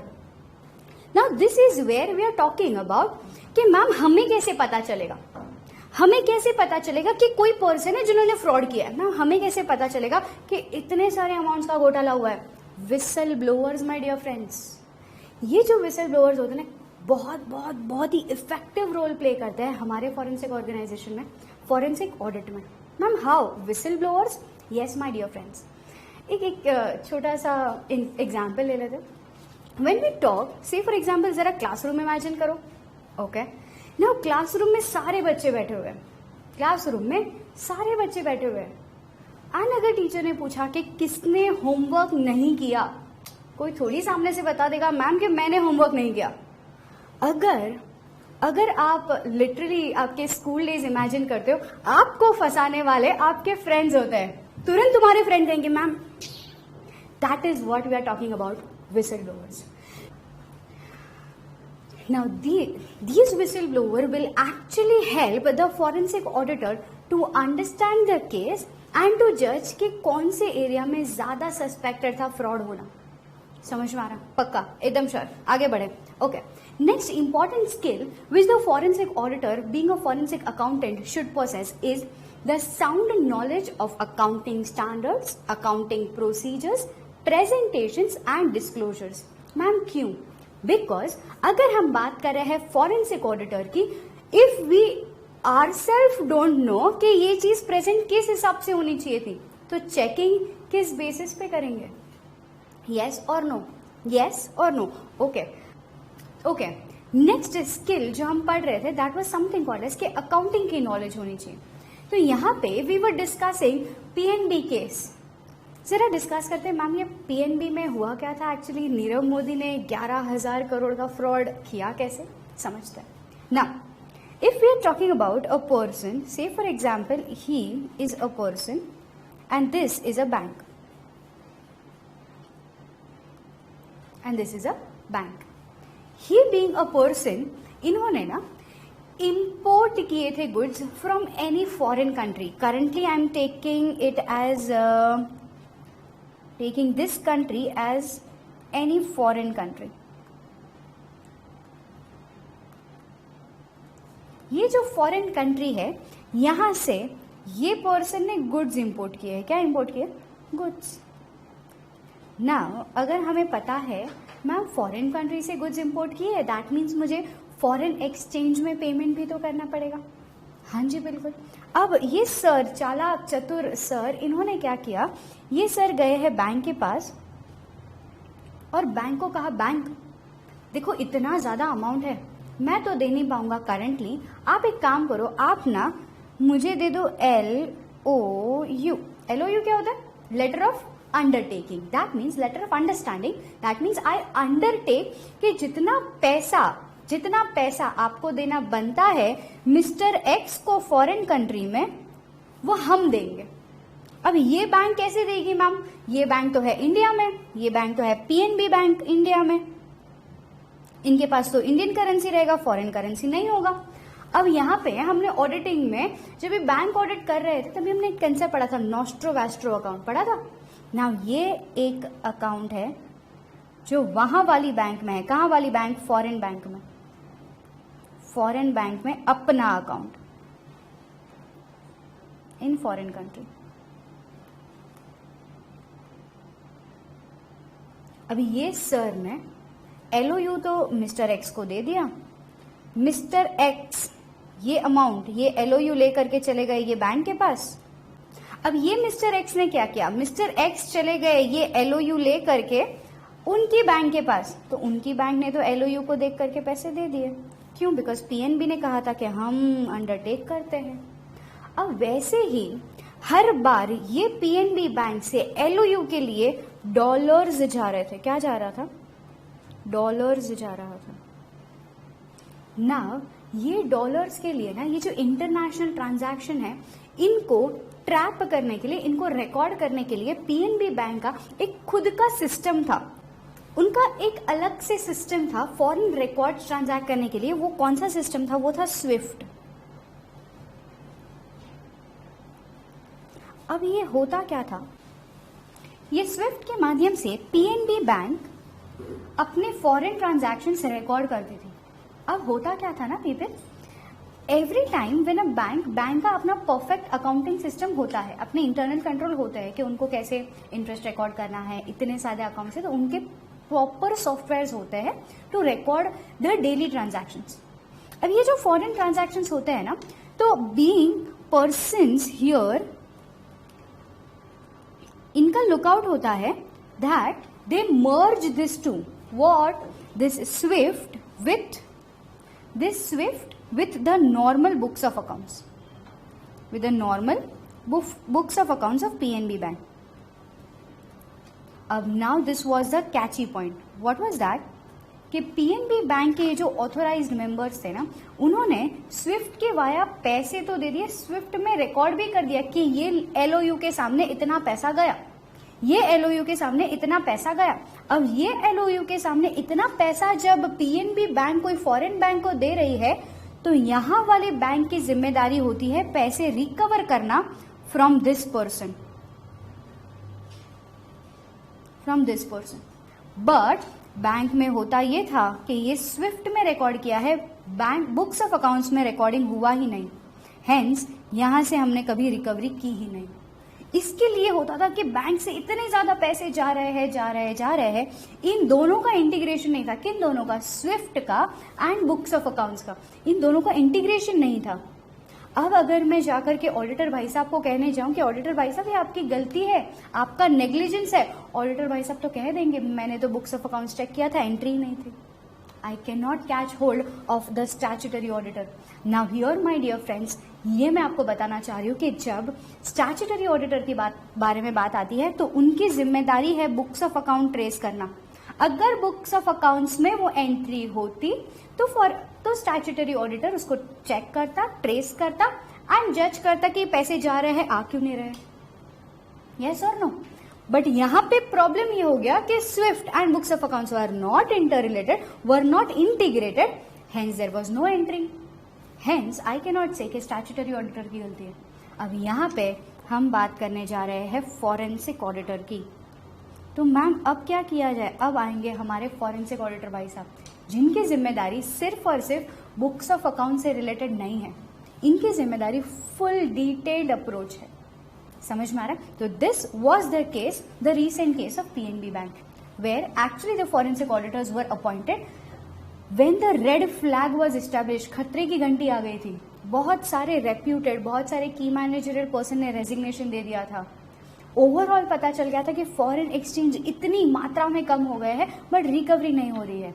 Now that was what? That was a red flag. That was a red flag. Hence, forensic auditor was appointed and the case was recruited. समझ में आ रहा? पक्का एकदम sure? ठीक है, तो जरा फिर से नजर डाल देते हैं हमारे स्किल्स और कैरेक्टरिस्टिक्स पे. क्या क्या पढ़ लिया हमने?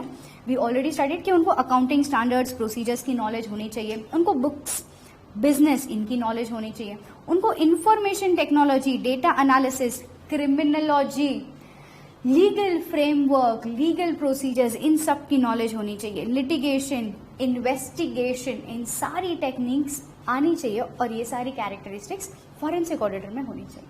समझ में आ रहा है? पक्का एकदम श्योर.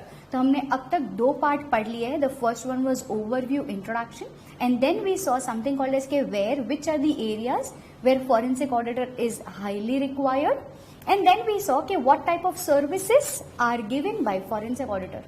अभी हमें आगे पढ़ना है. We have to study what kind of techniques. Ma'am इतना सब बता दिया आपने, ये सारे स्कैम्स बता दिए आपने. अब इनको फाइंड आउट करने के लिए करंट डेट में कौन सी टेक्निक्स या कैसी टेक्निक्स फॉलो करनी है and what is the actual process of conducting a forensic audit. आगे बढ़ते हैं. Now when we are talking about the process, तो हमने नॉर्मल, अगर मैं सर्कमस्टांस में आपको लेके जाऊं, स्टैट्यूटरी ऑडिटर के केस में आपको लेके जाऊं, तो you being a statutory auditor, हमने ऑलरेडी स्टैंडर्ड्स ऑन ऑडिटिंग पढ़ रखे हैं, जहां पे हमें कहा जाता है कि मैम पहले एनालाइज करो, एनवायरमेंट चेक करो, देन प्लान करो तुम्हारा प्रोग्राम, देन एविडेंस इकट्ठा करो, उसको एनालाइज करो, फिर रिपोर्ट दो. यस और no? The same pattern, the same process is followed by forensic auditor as well. समझते हैं कि क्या क्या किस हिसाब से होगा. तो यहाँ पे totally I have divided this procedure into 6 steps. कितने steps? 6 steps. The first step is talking about initialization. What do you mean by initialization? Forensic auditor अपना process start करेगा. Now, मैम स्टार्ट करने का मतलब क्या? He will try to evaluate, he will try to judge the circumstances. देखेंगे कि अच्छा यहाँ पे कुछ फ्रॉड हुआ है. Now, that was where he will actually initialize that area where red flag was established. What was established? Red flag.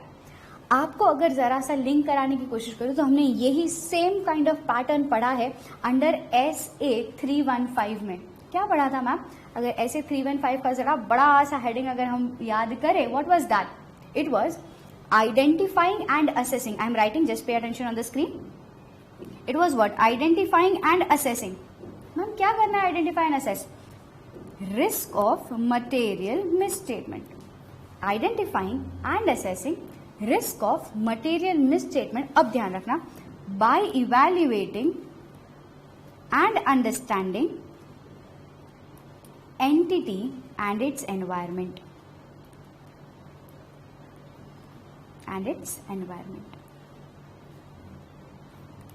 Now यही process हम नॉर्मल स्टैट्यूटरी ऑडिटर फॉलो करते हैं कि एंटिटी को समझते हैं, इनका एनवायरमेंट को समझते हैं, and then we plan, then we draft our programme. The same point, the same frame, the same footway is followed by forensic auditor. That is nothing but initialization. समझ में आ रहा? पक्का एकदम श्योर? ठीक है मैम, हो गया इनिशियलाइजेशन, हो गया. मैंने देख लिया कि कौन कौन लोग हैं, कहाँ कहाँ सस्पेक्टेड एरिया है जहाँ पे फ्रॉड हो सकते हैं, एक्सेट्रा.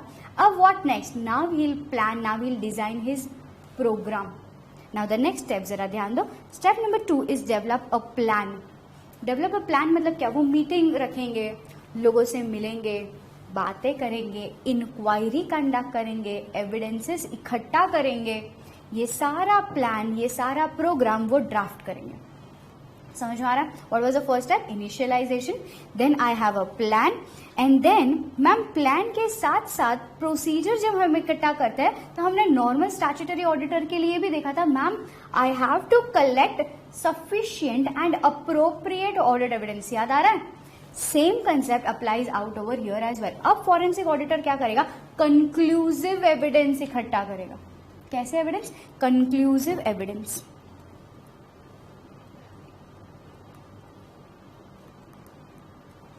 यहाँ पे भी आई विल चेक कि सफिशिएंसी कितनी है। मैम मैंने 10 जनों से बात की, सफिशिएंट है क्या? Depends upon the circumstances, depends upon the volume of the fraud. Now ये सारी चीज करके हम क्या करेंगे? एविडेंसेस इकट्ठा करेंगे। मैम एविडेंसेस सिर्फ अकाउंटिंग के बेसिस पे होंगे? नहीं, evidences maybe will be in the form of email, maybe I can check his call logs, maybe I can check his email logs, maybe I will check his meetings with any other person, maybe I'll check his personal life, his standard of living। ये सारा system, ये सारा चीजें evaluate करने के बाद what will do, we will collect, we will obtain evidences which are conclusive. समझ आ रहा? ठीक है। अब मैम ये सब हो गया, मतलब एविडेंसेस इकट्ठा कर लिए, अब क्या करोगे? एनालाइज करो। अगर हमें पता चल गया कि ये mister x he is involve in fraud, now analyse करो ये अकेले इन्वॉल्व है या इनके साथ और भी 10 लोग इन्वॉल्व है? ये अकेले इन्वॉल्व है या he is just a person जो किसी और के कहने पे काम कर रहा है? दैट मीन्स मास्टरमाइंड तो कोई और है। नाउ ये सब एनालाइज मुझे करना पड़ेगा। समझ में आ रहा है? Analysing the depth of evidences which I have gathered. उनका इकोनॉमी, पैसे देखो कितना अमाउंट इन्वॉल्व है, लोग देखो कौन लोग इन्वॉल्व है, सर्कमस्टांसेस देखो कि he is just mere a person who has done the fraud या he is the actual mastermind behind the fraud. समझ आ रहा? पक्का? Okay. Next one was the next step is giving a report. हम वहां पे भी ये करते हैं स्टैट्यूटरी ऑडिट में, giving a report of my findings. अब यहाँ पे the report will not be सादा सादा रिपोर्ट, ये हमारा नेक्स्ट पॉइंट है पढ़ने के लिए। The report will be the actual framework कि हमें किसके लिए ये फॉरेंसिक ऑडिट कंडक्ट किया है। समझ में आया? तो डिपेंडिंग अपॉन दैट सर्कमस्टेंस जो हम डिस्कस करने वाले हैं जस्ट आने वाले पॉइंट में। नाउ ये रिपोर्ट ड्राफ्ट किया जाएगा। अब तुम्हारे लिए एक क्वेश्चन, ये रिपोर्टिंग मैंने कर दी, अगर हम स्टैट्यूटरी ऑडिटर होते तो यहाँ हमारे समाप्ति की घोषणा हो जाती, यहाँ पे हमारा काम खत्म हो जाता। मैम एनालाइज कर लिया, परफॉर्म कर लिया, एविडेंसेस आ गए, रिपोर्टिंग कर ली, सब कुछ हो गया। अब मेरे को क्वेश्चन ये पूछना है कि बीइंग अ फॉरेंसिक ऑडिटर हमारा काम यहाँ पे खत्म होता है या कुछ आगे और भी रहेगा? Yes my dear friends, you are absolutely correct. यहाँ पे हमारा काम खत्म नहीं होता। वाई? बिकॉज हमारा report should always be supplementing, should always be supporting to the legal proceedings. हमने स्टार्टिंग में जरा याद करो, हमने स्टार्टिंग में ही पढ़ा था forensic is something which is suitable for court, for in the front of court of law. समझ में आ रहा? पक्का। Now the point number 6 is damn important, that is nothing but court proceedings. समझ में आ रहा? अब ये एविडेंस जो हमने इकट्ठा किए, ये जो रिपोर्ट जो हमने फ्रेम की, ये हम लेके जाएंगे कोर्ट में। अब कौन फैसला करेगा? फैसला करेंगे जज साहब। समझ में आ रहा? पक्का, टोटली श्योर। जरा ग्लांस कर लो। 6 steps. First one was initialization, then I'll develop a plan, then I'll perform the plan to obtain relevant evidences. Evidences को evaluate करना, evaluation के बाद reporting, and the final step was legal proceedings. समझ आ रहा? पक्का, एकदम श्योर। आगे बढ़े। Okay okay. आफ्टर अंडरस्टैंडिंग कि ये प्रोसीजर, फॉरेंसिक अकाउंटिंग प्रोसीजर, ये 6 स्टेप पढ़ने के बाद अब हमें आगे बढ़ना है कि मैम हमारे पास ऐसे कौन से रामबाण हथियार है, टेक्निक्स क्या है फॉरेंसिक ऑडिट के लिए। तो चलिए आगे बढ़ते हैं फॉरेंसिक ऑडिट टेक्निक की ओर। Now this becoming like this is the important part of the chapter. What are the techniques used? So basically let us have a bit of grounding session. अगर हम बात करने जाए एक नॉर्मल स्टैट्यूटरी, मतलब अगर हम फॉरेंसिक ऑडिटर के बारे में बात नहीं कर रहे हैं, हम स्टैट्यूटरी ऑडिटर के बारे में बात कर रहे हैं, तो जरा याद करो हमने जब हम प्रोसीजर्स पढ़ रहे थे तब हमारे प्रोसीजर्स में भी हमने ना ऐसे बाइफिकेट किया था कि auditing procedures are bifurcated into 2, compliance procedure and substantive procedures. याद आ रहा है? अब जरा सोचो कंप्लायंस प्रोसीजर क्या था? सोचो। Absolutely true. Compliance procedure was something known as TOC, Test of Controls. Ma'am हम यहाँ पे जाकर के ये चेक करेंगे कि कंपनी में इंटरनल कंट्रोल सिस्टम कैसा है। अगर ये इंटरनल कंट्रोल सिस्टम सही है तो हमारे सब्सटैंटिव प्रोसीजर में भी थोड़े से कम हो सकते हैं। यस और नो? Absolutely true. नाउ ये समझने में अब आपको प्रॉब्लम नहीं होगी। यहाँ पे भी my first very step is to understand, is to recognise test, is to have defence testing. What do you mean by defence testing? Company के पास डिफेंसिव प्रोविजंस कौन से है, कंपनी में इंटरनल कंट्रोल कैसा है, ऑर्गेनाइजेशन के कंट्रोल्स कितने स्ट्रांग है कि यहाँ पे फ्रॉड होने के चांसेस कम है। हमें जाकर के ये चेक करना है। आइए देखते हैं। Now what they are telling is a good forensic audit technique is to attempt to circumvent these defenses yourself. The weaknesses you find within the organization control will most probably guide you down the C path taken by the suspected appropriate. अब यहाँ पे वो लोग क्या बोल रहे हैं कि मैम अगर आपने ये इंटरनल कंट्रोल सिस्टम वहां पे जाकर के उनके डिफेंस सिस्टम को एनालाइज किया एंड आपको लग रहा है कि ओके फाइन बाकी सब तो सही है, बट जहाँ पे सेल्स गोडाउन से मतलब मैन्युफैक्चरिंग यूनिट से निकल करके डेपो तक जाता है तो there is no proper counting. हो सकता है यहाँ पे कोई पर्सन है जिसके पास अथॉरिटी है, वो गुड्स की लीकेजेस कर सकता है, हो सकता है। अगर यहाँ पे ऐसा कुछ है तो you have to make it sure कि जो पॉइंट पे आपको लग रहा है कि यहाँ पे कंट्रोल स्ट्रांग नहीं है, now that will be the initial path to have for your fraud detection. ठीक है, समझ में आ रहा है? अब अगर आपको पता होगा हम बहुत बार ऐसा कहते भी है, first you analyse the depth of the sea and then you take a deep dive. What do you mean by that? पहले समझो पानी कितना गहरा है, फिर जा करके समुद्र में like you can have a deep dive. What does this mean? You have to check the controls in the organisation and then you have to have your path plan program to detect fraud. ठीक है, next ये first था general auditing technique. Second वो मुझे क्या कह रहे हैं? Second they are talking about कि ma'am statistical and mathematical techniques. यहाँ पे हमारे नॉर्मल अगर हम बात कर रहे हैं स्टैट्यूटरी ऑडिटर की, मैं जस्ट कंपैरिजन इसके लिए कर रही हूँ सो दैट आपके लिए ज्यादा अच्छा हो रिमेंबर करने के लिए ना। यहाँ पे I compare this with internal control, here I want to compare this with analytical procedures. Statutory auditor के केस में भी वी हैड समथिंग ऐसे 580 जहां पे हम कह रहे थे कि मैम रेशियोज चेक कर लो, मैम ट्रेंड्स चेक कर लो।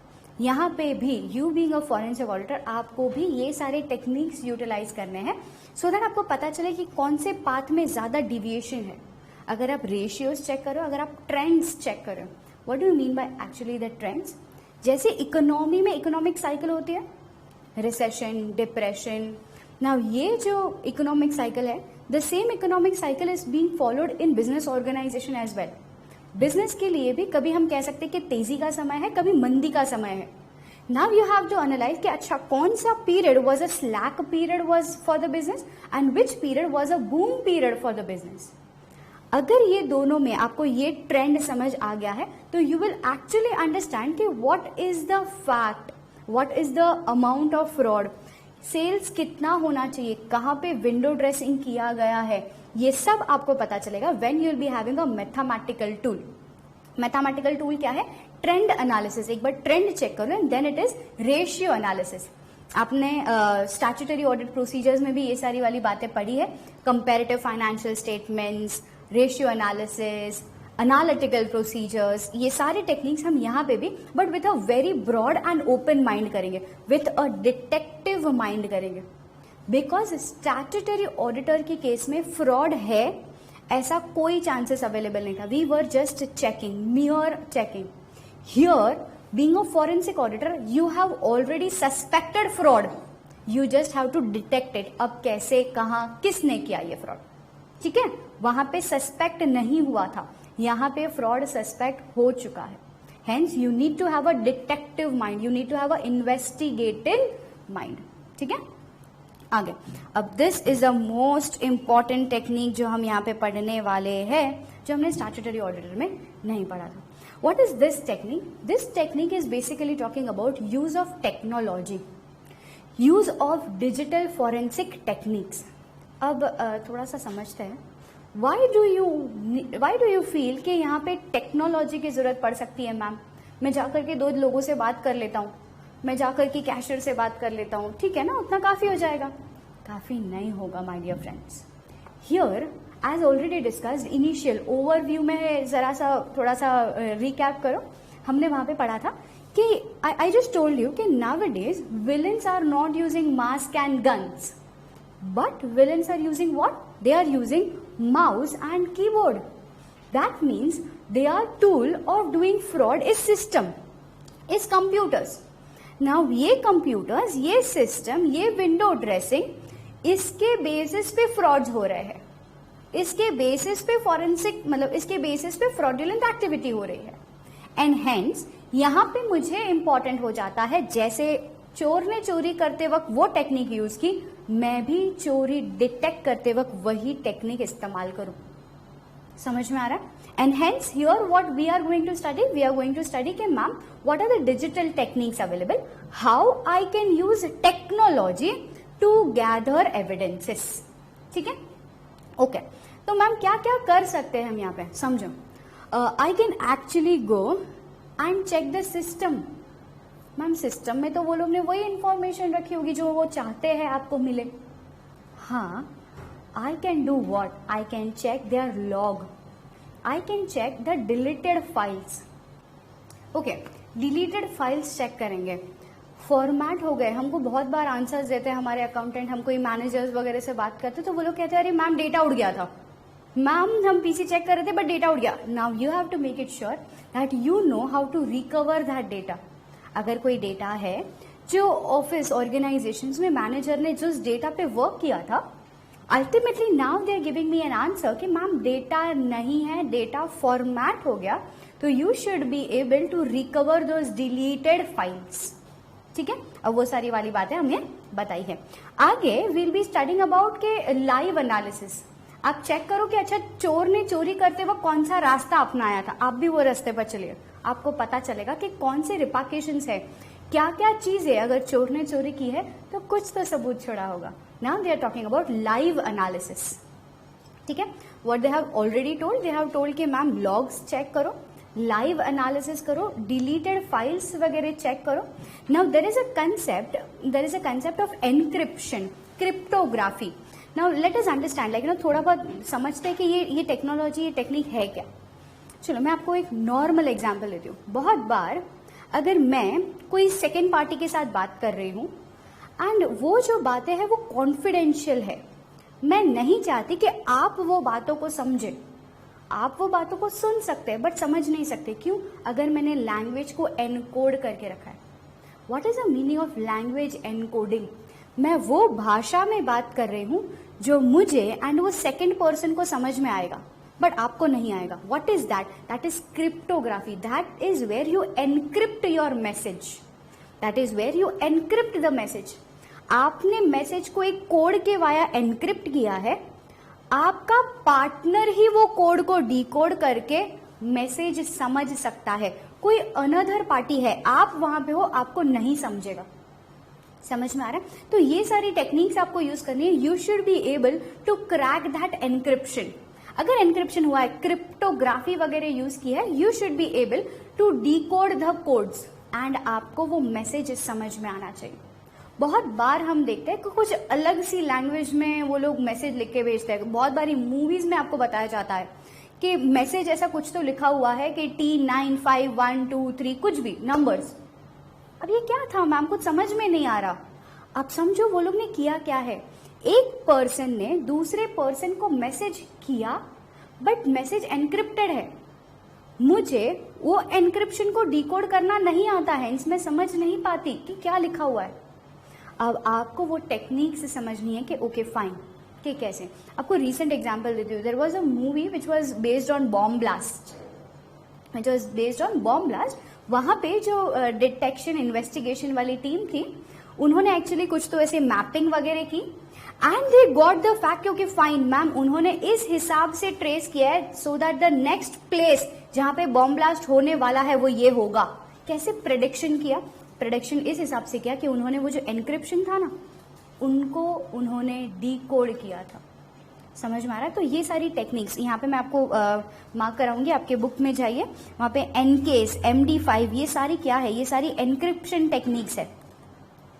यहाँ पे पर्सन्स मतलब the people who are involve in fraud, obviously वो लोग सामने सामने ऐसी बातें नहीं करेंगे या फिर मैसेजेस ऐसे नहीं करेंगे कि सबको पता चल जाए कि यहाँ पे हम कुछ गड़बड़ कर रहे हैं।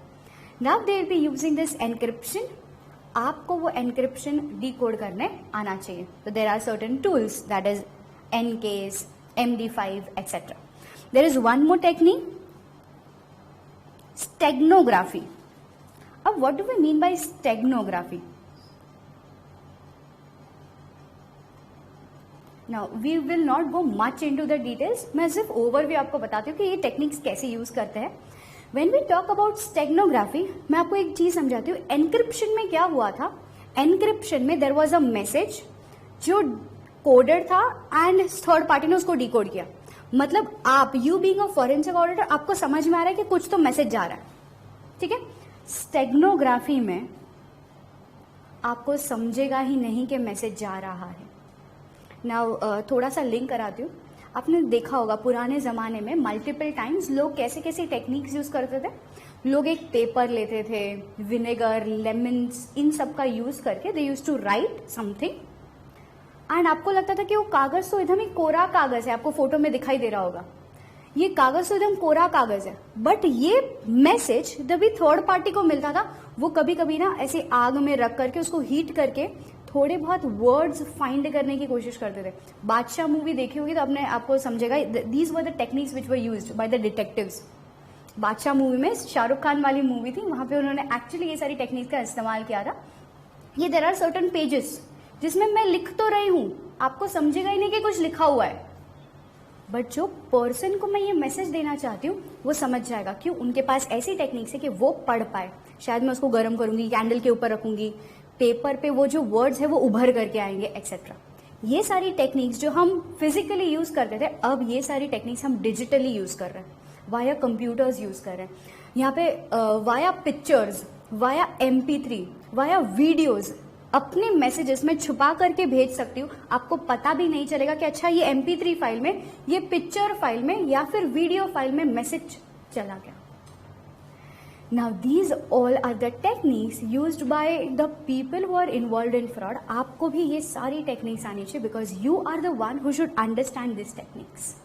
समझ में आ रहा है? पक्का, एकदम श्योर। तो that was few of the techniques which I discussed, log file, deleted file, steganography, EnCase, MD file, etcetera. These are what? These are digital tools. These are digital techniques for gathering evidences. ठीक है, आगे बढ़े। Okay, next, now this is the thing which I guess आपको पता ही होगा। There is something called as CAT, computer assisted audit techniques. पहले ये CAT पढ़ने से पहले मैं आपको एक छोटा सा कंसेप्ट समझाना चाहती हूँ, तो जरा देखिए। समझाने से पहले एक question to you, why do you feel आज के जमाने में हम कंप्यूटर्स या सिस्टम का इस्तेमाल कर रहे हैं फॉर इंफॉर्मेशन? हम क्यों? पहले भी तो बिजनेस हो रहे थे, पहले भी इंफॉर्मेशन थी, तब तो हम ज्यादा इतना कंप्यूटर, सिस्टम, सॉफ्टवेयर ऐसे सब नहीं करते थे, अब कर रहे हैं। क्यों? Why? Because now we have large volume of information, large volume. अब यहाँ पे बिजनेस इतने एक्सपैंड हो गए हैं। I don't have business only in Mumbai. I don't have business only in Gujarat या Rajasthan. It is scattered all over. It is not a small organization which is doing business. It is the empire. अब यहाँ पे क्या हो रहा है people? यहाँ पे information is huge, voluminous. And जैसे जैसे ट्रांजैक्शन बढ़ रहे हैं, ये जो इंफॉर्मेशन है ये कॉम्प्लेक्स होती जा रही है। कॉम्प्लेक्स मतलब क्या? बहुत ही डिफिकल्ट हो रहा है इनको मैनेज करना। अब हम क्या लेके आए? हम लेके आए कंप्यूटर्स, हम लेके आए सिस्टम्स। अब जरा ध्यान दो, आपने सुना होगा कि there was one subject named as इसका, इंफॉर्मेशन सिस्टम कंट्रोल ऑडिट। हाँ, क्या था ये people? Because information is so voluminous, I use system. information so voluminous, transactions are so complex, I use systems. अब ये सिस्टम में कंट्रोल सही होने चाहिए. क्यों मैम? अगर सिस्टम में कंट्रोल सही नहीं है, देर आर चांसेस कि यहाँ पे कुछ गलती हो जाए. ठीक है. अब यहाँ पे क्या होता था, इंफॉर्मेशन सिस्टम में है, इसके लिए ये सिस्टम को कंट्रोल करना जरूरी था. यस और नो? अब वी बीइंग ऑडिटर्स हमको सिखाया जाता था कि ये जो इंफॉर्मेशन सिस्टम कंट्रोल है ना, इसका ऑडिट कैसे किया जाए, इसका ऑडिट कैसे किया जाए, यही तो हमारा काम था. अगर आपको अब हमें यहाँ पे भी यही चीज पढ़नी है कि मैम ये जो ऑडिट हम जो कर रहे थे सिस्टम के लिए, जो इंफॉर्मेशन सिस्टम में है उनके लिए, अब यहाँ पे भी हम वही टेक्निक्स यूज करने वाले. That is nothing but computer assisted audit techniques. अब इंफॉर्मेशन सिस्टम में है, हम ऑडिट किसका करेंगे, सिस्टम का करेंगे, कंप्यूटर्स का करेंगे. समझ में आ रहा? पक्का? एकदम श्योर? ठीक है. अब पढ़ते ना. देखो यहाँ पे use of CAT is thus indispensable to the auditors and forensic auditor. Why? Because increasing mountainous data on the other hand is making the audit a complex procedure. क्या बोल रहे हैं वो लोग? मैम इंफॉर्मेशन इतनी ज्यादा है, नेचर ऑफ ट्रांजैक्शन इतना कॉम्प्लेक्स है, हेंस मैन्युअली तो कुछ होना नहीं है, हमें इसके लिए computer assisted audit techniques use करनी ही पड़ेगी. ठीक है. अब आगे ना हम ये यूज कर रहे हैं. हमारा ये कौन सा पॉइंट था? ये 4th पॉइंट था. आगे आपको something we will get something called as generalised audit softwares. अब ये ऑडिट सॉफ्टवेयर्स क्या है? These are the kinds of software which are actually used when we are using CAT. Means these are some tools. हम CAT इस्तेमाल करते वक्त, computer assisted audit techniques use करते वक्त ये सॉफ्टवेयर का इस्तेमाल करेंगे. ठीक है. इतना समझ रहा? ठीक है. Ma'am what are these types of software? यहाँ पे ये सॉफ्टवेयर में हमको समझाया क्या जाएगा, how to gather information, how to derive data, how to actually analyse this data via software. आपको एक छोटी सी बात में बात बताती हूँ. If at all we are using Excel, if at all we are using Excel, we are using spreadsheets, we are using Lotus etc. MS Office में Excel होता है, Lotus होता है वैसे. तो ये सारी चीजें हम यूज करते हैं to have a clear picture कि कहाँ deviation है, to have a clear picture कि कहाँ कोई गलती की है, to have a clear picture कि फॉर्मूला जो Excel में हम यूज कर रहे हैं वो सही से पुट इन किया है कि नहीं. यहाँ पे there is one case I want to discuss out with you. Okay. What was the case? There was a person, a key managerial person. ये सर ना एक की मैनेजरल पर्सन थे बैंक में. ये सर एकदम चालाक चतुर चपल इंसान. इन्होंने क्या किया, इन्होंने एक सॉफ्टवेयर ऐसे डिजाइन किया था, इन्होंने एक सॉफ्टवेयर ऐसे डिजाइन किया कि whenever the bank is giving interest, whenever bank is giving interest to the account holders, तो इंटरेस्ट के जो डेसिमल वाले फिगर्स होंगे ना, सी फॉर एग्जाम्पल आपके अकाउंट में इंटरेस्ट आ रहा है ₹1000.59. ठीक है. तो ये चालाक चतुर चपल इंसान ने क्या किया कि ये जो सॉफ्टवेयर था, अगर आपके अकाउंट में इंटरेस्ट आना चाहिए ₹1000.59, तो उन्होंने क्या किया कि ये ₹1000 तो अकाउंट होल्डर के अकाउंट में चले जाए, एंड ये जो 59 वाला फिगर है, मतलब ये जो राउंडिंग ऑफ वाला फिगर है, ये चला जाए मेरे अकाउंट में, मींस वो पर्सन के अकाउंट में. यहाँ पे मैं इनको नाम दे देती हूँ मिस्टर एक्स. ये चला जाए मिस्टर एक्स के अकाउंट में. अब आपके दिमाग में क्वेश्चन आएगा, अरे मैम 59 पैसे से क्या होगा, ठीक है ना, ले जाने दो. नहीं पीपल, आप जरा समझो, ये ट्रांजैक्शन एक बैंक का है. बैंक में कितने सारे अकाउंट्स, कितने ज्यादा ट्रांजैक्शन के ऊपर 0.59, ये तो मैंने 0.59 कहा, शायद हो सकता है ये 0.90 हो सकता है 0.60 हो. अब ये जो डेसिमल्स वाले फिगर है, ये जो अमाउंट है, ये जो हम बोलते हैं राउंडिंग ऑफ, अगर आपके अकाउंट में भी 0.59 नहीं आया ना, शायद आपको ये बात का क्वेश्चन भी नहीं उठेगा कि आप बैंक के पास जाओगे भी नहीं, अरे मेरी अठन्नी नहीं आई. हम नहीं कहते ये. अब ये जो 0.59, 0.6, ये जो डेसिमल वाले फिगर्स है, इनको मल्टीप्लाई करो अकाउंट नंबर ऑफ अकाउंट से, इतना सारा पैसा क्वार्टरली मिस्टर एक्स के अकाउंट में जा रहा है।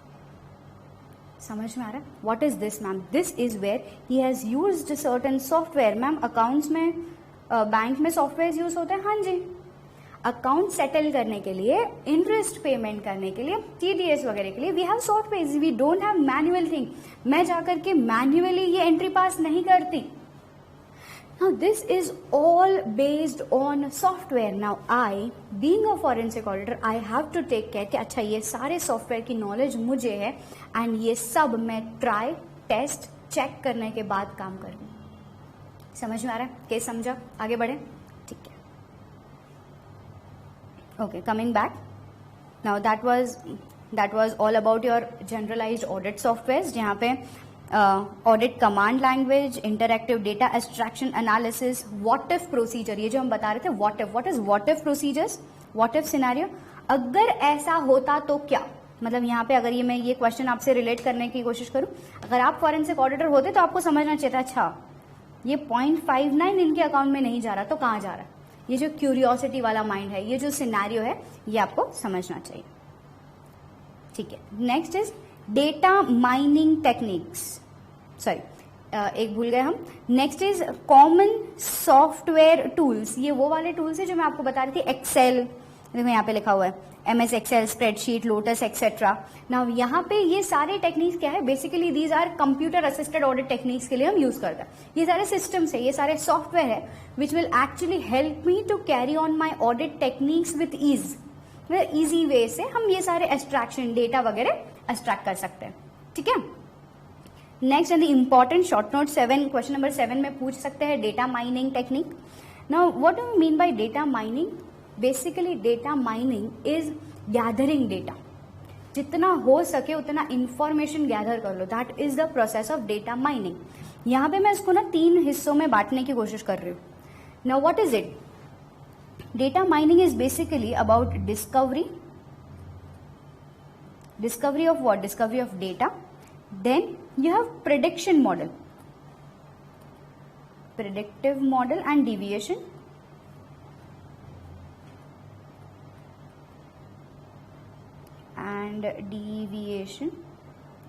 And the third point is linkage analysis.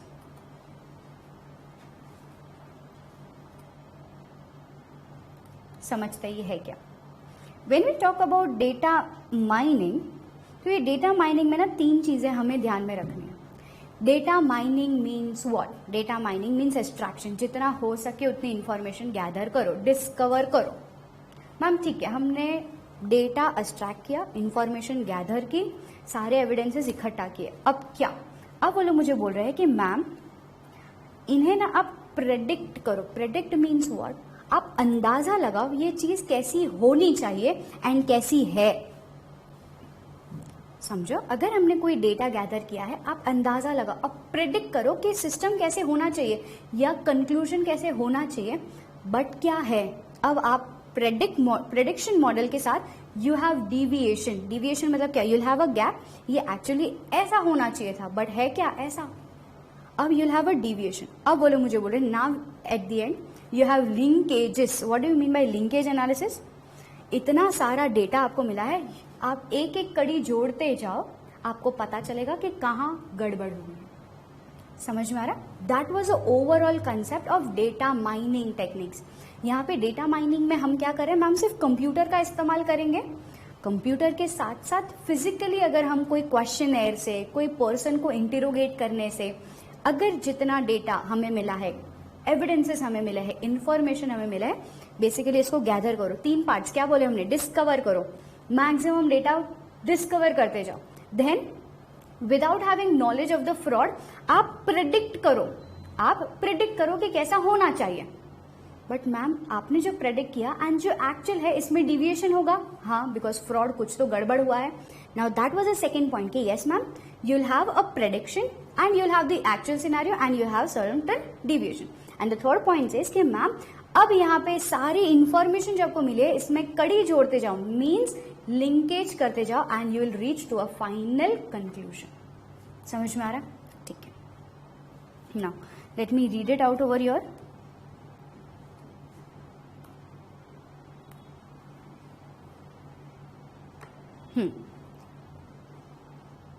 It is a set of assisted techniques designed to automatically mine a large volume of data. Mine मतलब क्या? Gather, लेके आना.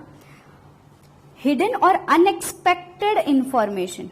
Data mining are categorized in 3 ways. ये जो हमने बात की, discovery, predictive model and deviation, and linkage analysis. It is to discover the unusual knowledge or pattern without predefined idea. यही हम बात करते हैं. हमें नहीं पता कि क्या है, हम अंदाजा लगा रहे हैं कि क्या होना चाहिए. And then you have a pattern. अब वो लोग मुझे वही बता रहे हैं. Without a predefined idea or hypothesis about what the pattern may be, that is without prior knowledge of fraud. It explains various affinities, association, trends and variations in the form of conditional logic. समझ में आया? पक्का? एकदम sure? This was data mining, bit important. आगे बढ़ते हैं. Now यहाँ पे ना हमको CID वगैरह की बहुत ज्यादा अच्छे से याद आने वाली है. Next is laboratory analysis of physical evidence.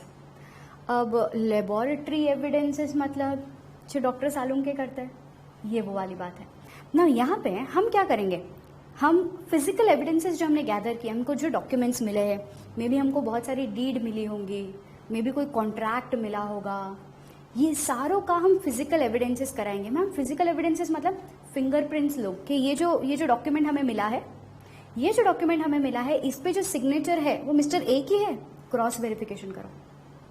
Mister A की सिग्नेचर एंड मतलब जो सिग्नेचर एक्सपर्ट्स रहेंगे उनको पता चलेगा कि ये फॉर्ज्ड सिग्नेचर है या रियल सिग्नेचर है. इसके बाद मैम ये जो डेटा मतलब ये जो डीड हमें मिला है, इसकी फिंगरप्रिंट्स चेक करो. क्यों फिंगरप्रिंट्स? हो सकता है कि साइन हम बता रहे हैं मिस्टर ए की है, बट फिंगरप्रिंट्स तो मिस्टर ए के है ही नहीं पेपर पे. अब यहाँ पे कुछ तो गड़बड़ है. हाथ में पेपर लिए बिना हवे में तो साइन कर ही नहीं सकते ना. अब वो मुझे बोल रहे कि सिग्नेचर्स चेक कराओ, फिंगरप्रिंट्स टेस्टिंग कराओ.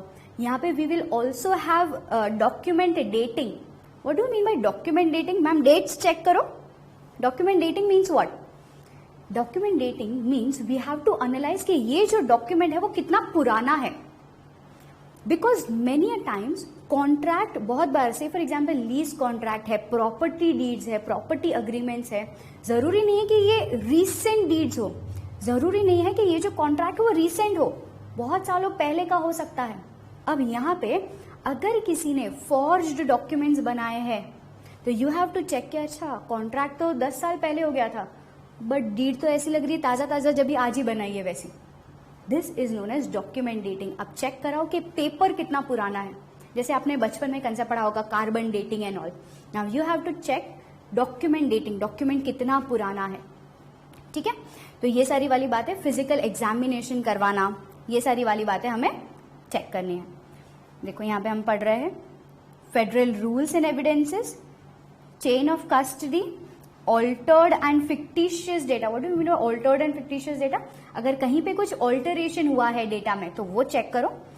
फिजिकल एग्जामिनेशन, फिजिकल इवैल्यूएशन मतलब देख करके एनालाइज करो कि अच्छा ये तो गड़बड़ लग रही है, ये तो ऐसा लग रहा है जैसे कल ही बनाया हुआ है. Now that was physical examination. Fingerprints check करो. फॉर्जरी, फॉर्जरी मीन्स जाली सिग्नेचर्स चेक करो. इंक सैम्पलिंग, हाँ ये इंक सैम्पलिंग भी इंपॉर्टेंट है. बहुत बार हम देखते हैं कि जैसे बाकी सब तो सब सेम इंक में लग रहा है, बट कुछ साइन वगैरह है या फिर कहीं पे मटेरियल ऑल्टरेशन हुआ है, वहां की इंक चेंज हो जाती है. अब जैसे कि मैं आपको एग्जांपल में देना चाहूंगी, बहुत बार हमें कहा जाता है कि अगर आप एग्जामिनेशन में पेपर लिख रहे हो तो सेम इंक से लिखो. डोंट ट्राई चेंजिंग इंक का कलर. ब्लू पेन से लिखा आधा पेपर फिर आप ब्लैक पेन से लिखते हो. बहुत बार कहते हैं कि इंक चेंज ना करो. It is because it creates doubt कि इंक क्यों चेंज हुआ. पूरा का पूरा पेपर एक ही समय पे लिखा था या एक समय पे नहीं लिखा था. Now that was where they are talking about ink sampling. Next is जो हमने अभी भी बात की डॉक्यूमेंट डेटिंग. ठीक है, ओके आगे बढ़ते हैं कंप्यूटर फॉरेंसिक की ओर. The first point talks about hard disk imaging. What do you mean by hard disk imaging? Hard disk imaging is a kind of a tool जिससे हार्ड डिस्क में जो ऑपरेटिंग सिस्टम वाली file है, image form में आ जाती है. Mostly ये जो इमेज फॉर्म वाली फाइल है वो एक्सटेंशन उसका रहता है .iso फाइल होती है. ये जो सारा ऑपरेटिंग सिस्टम है, जो ऑपरेटिंग सिस्टम रन करने के लिए जो डेटा था वो सारा ये फॉर्मेट में कॉपी करके हो जाता है.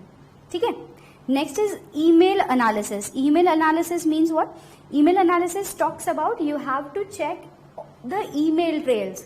You have to check कि email अगर sent mail है, crash है, spam है, deleted है. Many times delete में भी we have to actually check कि अच्छा वो within 30 days trash empty हो जाता है. तो वहां जाकर के पूरा ट्रेल लॉग आपको ईमेल चेक करना है. Next, search for erased file. ये सारी जो बातें हम कर रहे थे, जो डिलीटेड फाइल्स है, अगर कोई फाइल डिलीटेड है तो उसको रिट्राइव कैसे करना है, ये जो फॉर्मेट वाली बातें हमने की थी वो सारी टेक्निक्स यूज करनी है. Next, analyse and use possible misuse. हाँ, ये एक इम्पॉर्टेंट कॉन्सेप्ट. हमें ये ध्यान रखना है कि अगर कोई डेटा था, अब वो डेटा डिलीट हो गया है, you have to make sure कि आपको ये समझे कि अच्छा ये डेटा गायब हुआ है, जिसके पास ये डेटा है वो उसको कैसे मिस यूटिलाइज कर सकता है. अब बहुत बार हम यहाँ पे टेक्निक्स हम बहुत बार देखते हैं कि कोई क्रूशियल इंफॉर्मेशन है, कंपनी के कोई क्रूशियल डॉक्यूमेंट्स है, कोई क्रूशियल इंफॉर्मेशन है जो कंपनी के लॉग से गायब है. Now you have to check कि अच्छा कंपनी में ऐसे ट्रांजैक्शंस हुए थे बट लॉग गायब है. I have to make it sure कि जो पर्सन के पास ये सारी इंफॉर्मेशन है ना, वो इसका क्या मिस यूटिलाइज कर सकता है. एग्जाम्पल देती हूँ मैं आपको. बाहुबली मूवी देखी है आपने? हाँ, बाहुबली मूवी में अगर आपको याद है, बाहुबली 2 बेसिकली, वहां पे देयर वाज अ पर्सन जिन्होंने राज्य के सारे क्रूशियल इंफॉर्मेशन लेकर के भाग गए थे. वो इंसान याद आ रहा है आपको? अब आपको ध्यान रखना है कि ओके फाइन मैम, ये कोई डेटा था जो इंफॉर्मेशन बहुत सीक्रेटिव इंफॉर्मेशन थी. अगर ये सीक्रेटिव इंफॉर्मेशन कोई थर्ड पर्सन ले करके चले गए हैं, I have to make it I have to analyse कि ये डेटा का मिस यूटिलाइजेशन कैसा हो. अगर आपको याद है, उन्होंने मिस यूटिलाइज कैसे किया था, कोई दूसरे राजा या फिर कोई दूसरे वॉरियर के पास जाकर के ये इंफॉर्मेशन उन्होंने दे दी थी. ठीक है, तो ये same thing goes with your corporate thing as well. यहाँ पे भी we have rivals, basically we have competitive rivals. ठीक है. The next thing is talking about computer software to analyse data. Here we have to analyse कि okay fine, ये जो data है किस हिसाब से आया है, ये जो डेटा है वो क्या इम्प्लीकेशंस लाएगा. अगर हमारी कोई स्ट्रैटेजीज है, हमारी कोई प्लान्स है, ये कहीं लीक ना हो जाए. अगर कोई सीक्रेटिव डॉक्यूमेंट है जो हम 4 जनों के पास ही है, तो ये हम चारों के बीच में सिक्योर्ड रहे. मेनी टाइम्स हम ये जो हम पढ़ रहे थे, एक मिनट मैं आपको ऊपर लेके जाती हूँ. ये जो हम लोग पढ़ रहे थे स्टिग्नोग्राफी एंड स्टफ, तो यहाँ पे स्टिग्नोग्राफी में भी ऐसी सारी बात होती है कि अगर कोई इंपॉर्टेंट डॉक्यूमेंट है, हम 4 जनों के पास ही है ये डॉक्यूमेंट, हम क्या करते हैं, स्टिग्नोग्राफी के वाया इसमें डीएससी अटैच करके रखते हैं. DSC is what? Digital signature. अगर ये डॉक्यूमेंट लीक हुआ तो हमें ये पता चल जाता है कि कौन से पर्सन के वाया ये इंफॉर्मेशन लीक हुई है, बिकॉज वहां पे डीएससी अटैच होती है. Now you can actually imagine कि ये जो सिग्नोग्राफी है, ये जो इतने छोटे छोटे पॉइंट्स जो हमने पढ़े, डेटा माइनिंग है, वो लिटरली में इतना इंपॉर्टेंस रखता है. आपको लगता होगा कि मैम ये सारी टेक्निक्स तो फ्रॉड करने में ही काम आती है. नहीं, ये सारी टेक्निक्स बड़े बड़े कॉर्पोरेट्स में, when the empire is huge, हम यूज करते हैं to keep the data secure, to keep the information secretive. Government organisation, defence, military, इन सब में ये सारी टेक्निक्स यूज की जाती है to keep the information secretive. Okay, वहां पे हमने देखा था sufficient and appropriate audit evidences. Next आगे बढ़ना है. Ma'am, what are the points to be kept in mind when we are actually preparing this report? First point is clear thinking. What do we mean by clear thinking? Clear thinking means we should be very sure कि ये report किसे हम दे रहे हैं, हमारा purpose क्या था forensic audit conduct करने के लिए, हमारा एम क्या था, हम कौन से केस के लिए सबूत इकट्ठा कर रहे थे, ये सारा चीज हमें ध्यान में रखना है एंड फिर हमें हमारा रिपोर्ट ड्राफ्ट करना है. So now it says to whom the report is directed, purpose and aim, cool and calm thinking. What do you mean by cool and calm thinking? You have to analyze the data and then give the conclusion fact. ठीक है. Next is pattern of presentation. ये बहुत ही मायने रखता है. Pattern of presentation, आपको इस हिसाब से आपका रिपोर्ट प्रेजेंट करना है कि opposite party is able to analyse the data जैसे आप चाहते हो सकता है कि स्टार्टिंग के 2-4 पॉइंट पढ़ करके जज साहब को लग रहा है कि नहीं ये ऐसा नहीं है. Now that says pattern of presentation. आपको कौन सी बात लगती है कि बहुत ज्यादा इंपॉर्टेंट है, मैं पहले बता दूं. आपको लग रहा है कि दिस इज लेस रेलिवेंट, तो आप उसके बाद बताओगे. What is a logical flow, वो आपको ध्यान में रखना है. Keep the reader utmost in mind means reader should be at priority. हमें रिपोर्ट हमारे लिए नहीं बनानी, हमें रिपोर्ट हमारे रीडर के लिए बनानी है. यही तो हम बात कर रहे थे कि आपके लॉजिकल, आपके फॉरेंसिक रिपोर्ट को आप लेमैन लैंग्वेज में समझो. इस हिसाब से बताओ कि सामने वाला इंसान जिसको ये सारी टेक्निक्स नहीं पता, सामने वाले इंसान को टेक्निक ऑफ फ्रॉड भी नहीं पता, इस हिसाब से लिखो कि opposite person who is reading your report is understanding that report. ठीक है, तो what does this says? It says keep the reader utmost in mind.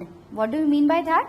It says translate the technical matters in the layman language, to visualize reader's point of view.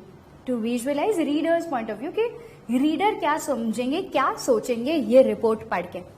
Third point, it talks about the important factor. It talks about unbiased approach. What do you mean by unbiased? The independent approach.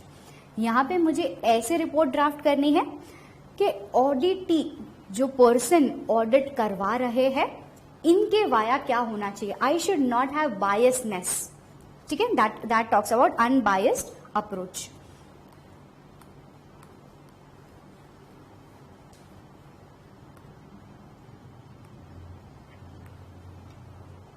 And the last point जो हमें ध्यान में रखना है, that is impact of report. यहाँ पे एक बहुत ही बढ़िया सा बातें बताई है उन्होंने मेरे को इम्पैक्ट ऑफ रिपोर्ट में. उन्होंने बोला है कि ma'am in the quickest possible manner, कि आपको ये जो रिपोर्ट देनी है, ये आपको रिपोर्ट देनी है in the quickest possible manner. ऐसा नहीं है कि फ्रॉड हुआ है 10 साल तक और आपकी रिपोर्ट बन रही है 15-20 साल तक. नहीं, आपको क्विकेस्ट पॉसिबल मैनर में रिपोर्ट देना है. बट आपको ये ध्यान रखना है कि आप फाइनली कोई कंक्लूजन पे ना पहुंच पाए. आप फाइनली कोई एविडेंस मिला तो आपने कंक्लूजन ले लिया, ये नहीं होना चाहिए. तो वो लोग क्या मुझे बोल रहे, क्योंकि फाइन आप क्विकेस्ट टाइम में रिपोर्ट दो, but remember the universal saying. What is that universal saying? Don't jump to the conclusions. Facts and figures should be in proper sequence. समझ में आ रहा है? एकदम पक्का श्योर, एकदम श्योर. ठीक है. नाउ दिस इज वेयर आपको इसके बाद मेरे पीडीएफ में मिलेगा कि एक स्पेसिफिक फॉर्मेट दिया गया है मैंने, वो आप जाकर के एक बार स्पेसिफिक फॉर्मेट देख लेना. तो this is where we are winding up with last unit of the chapter due diligence, investigation, and अब हमने कंप्लीट किया है फॉरेंसिक ऑडिट. बट यहाँ पे मेरा चैप्टर खत्म नहीं होता. अब हमने इतना पढ़ लिया है, 2 क्वेश्चन तो बनते हैं बॉस. तो आपको नेक्स्ट चैप्टर देखने से पहले ये 2 क्वेश्चंस लिखने हैं एंड कोरिलेट करने हैं answers. If you are learning via YouTube channel, आप यूट्यूब से ये वीडियो लेक्चर देख रहे हैं, तो डिस्क्रिप्शन बॉक्स में मैंने इसके आंसर्स की लिंक दे रखी है. ठीक है. Okay, the first question for you is briefly mention forensic audit techniques name. Question number 1 is briefly mention forensic audit techniques name. Question number two is forensic audit is unlike other audit. Explain. ये 2 question है, आपको लिखने हैं and then correlate करना है answers. So keep studying, keep revising. मिलते हैं next chapter में. सी यू.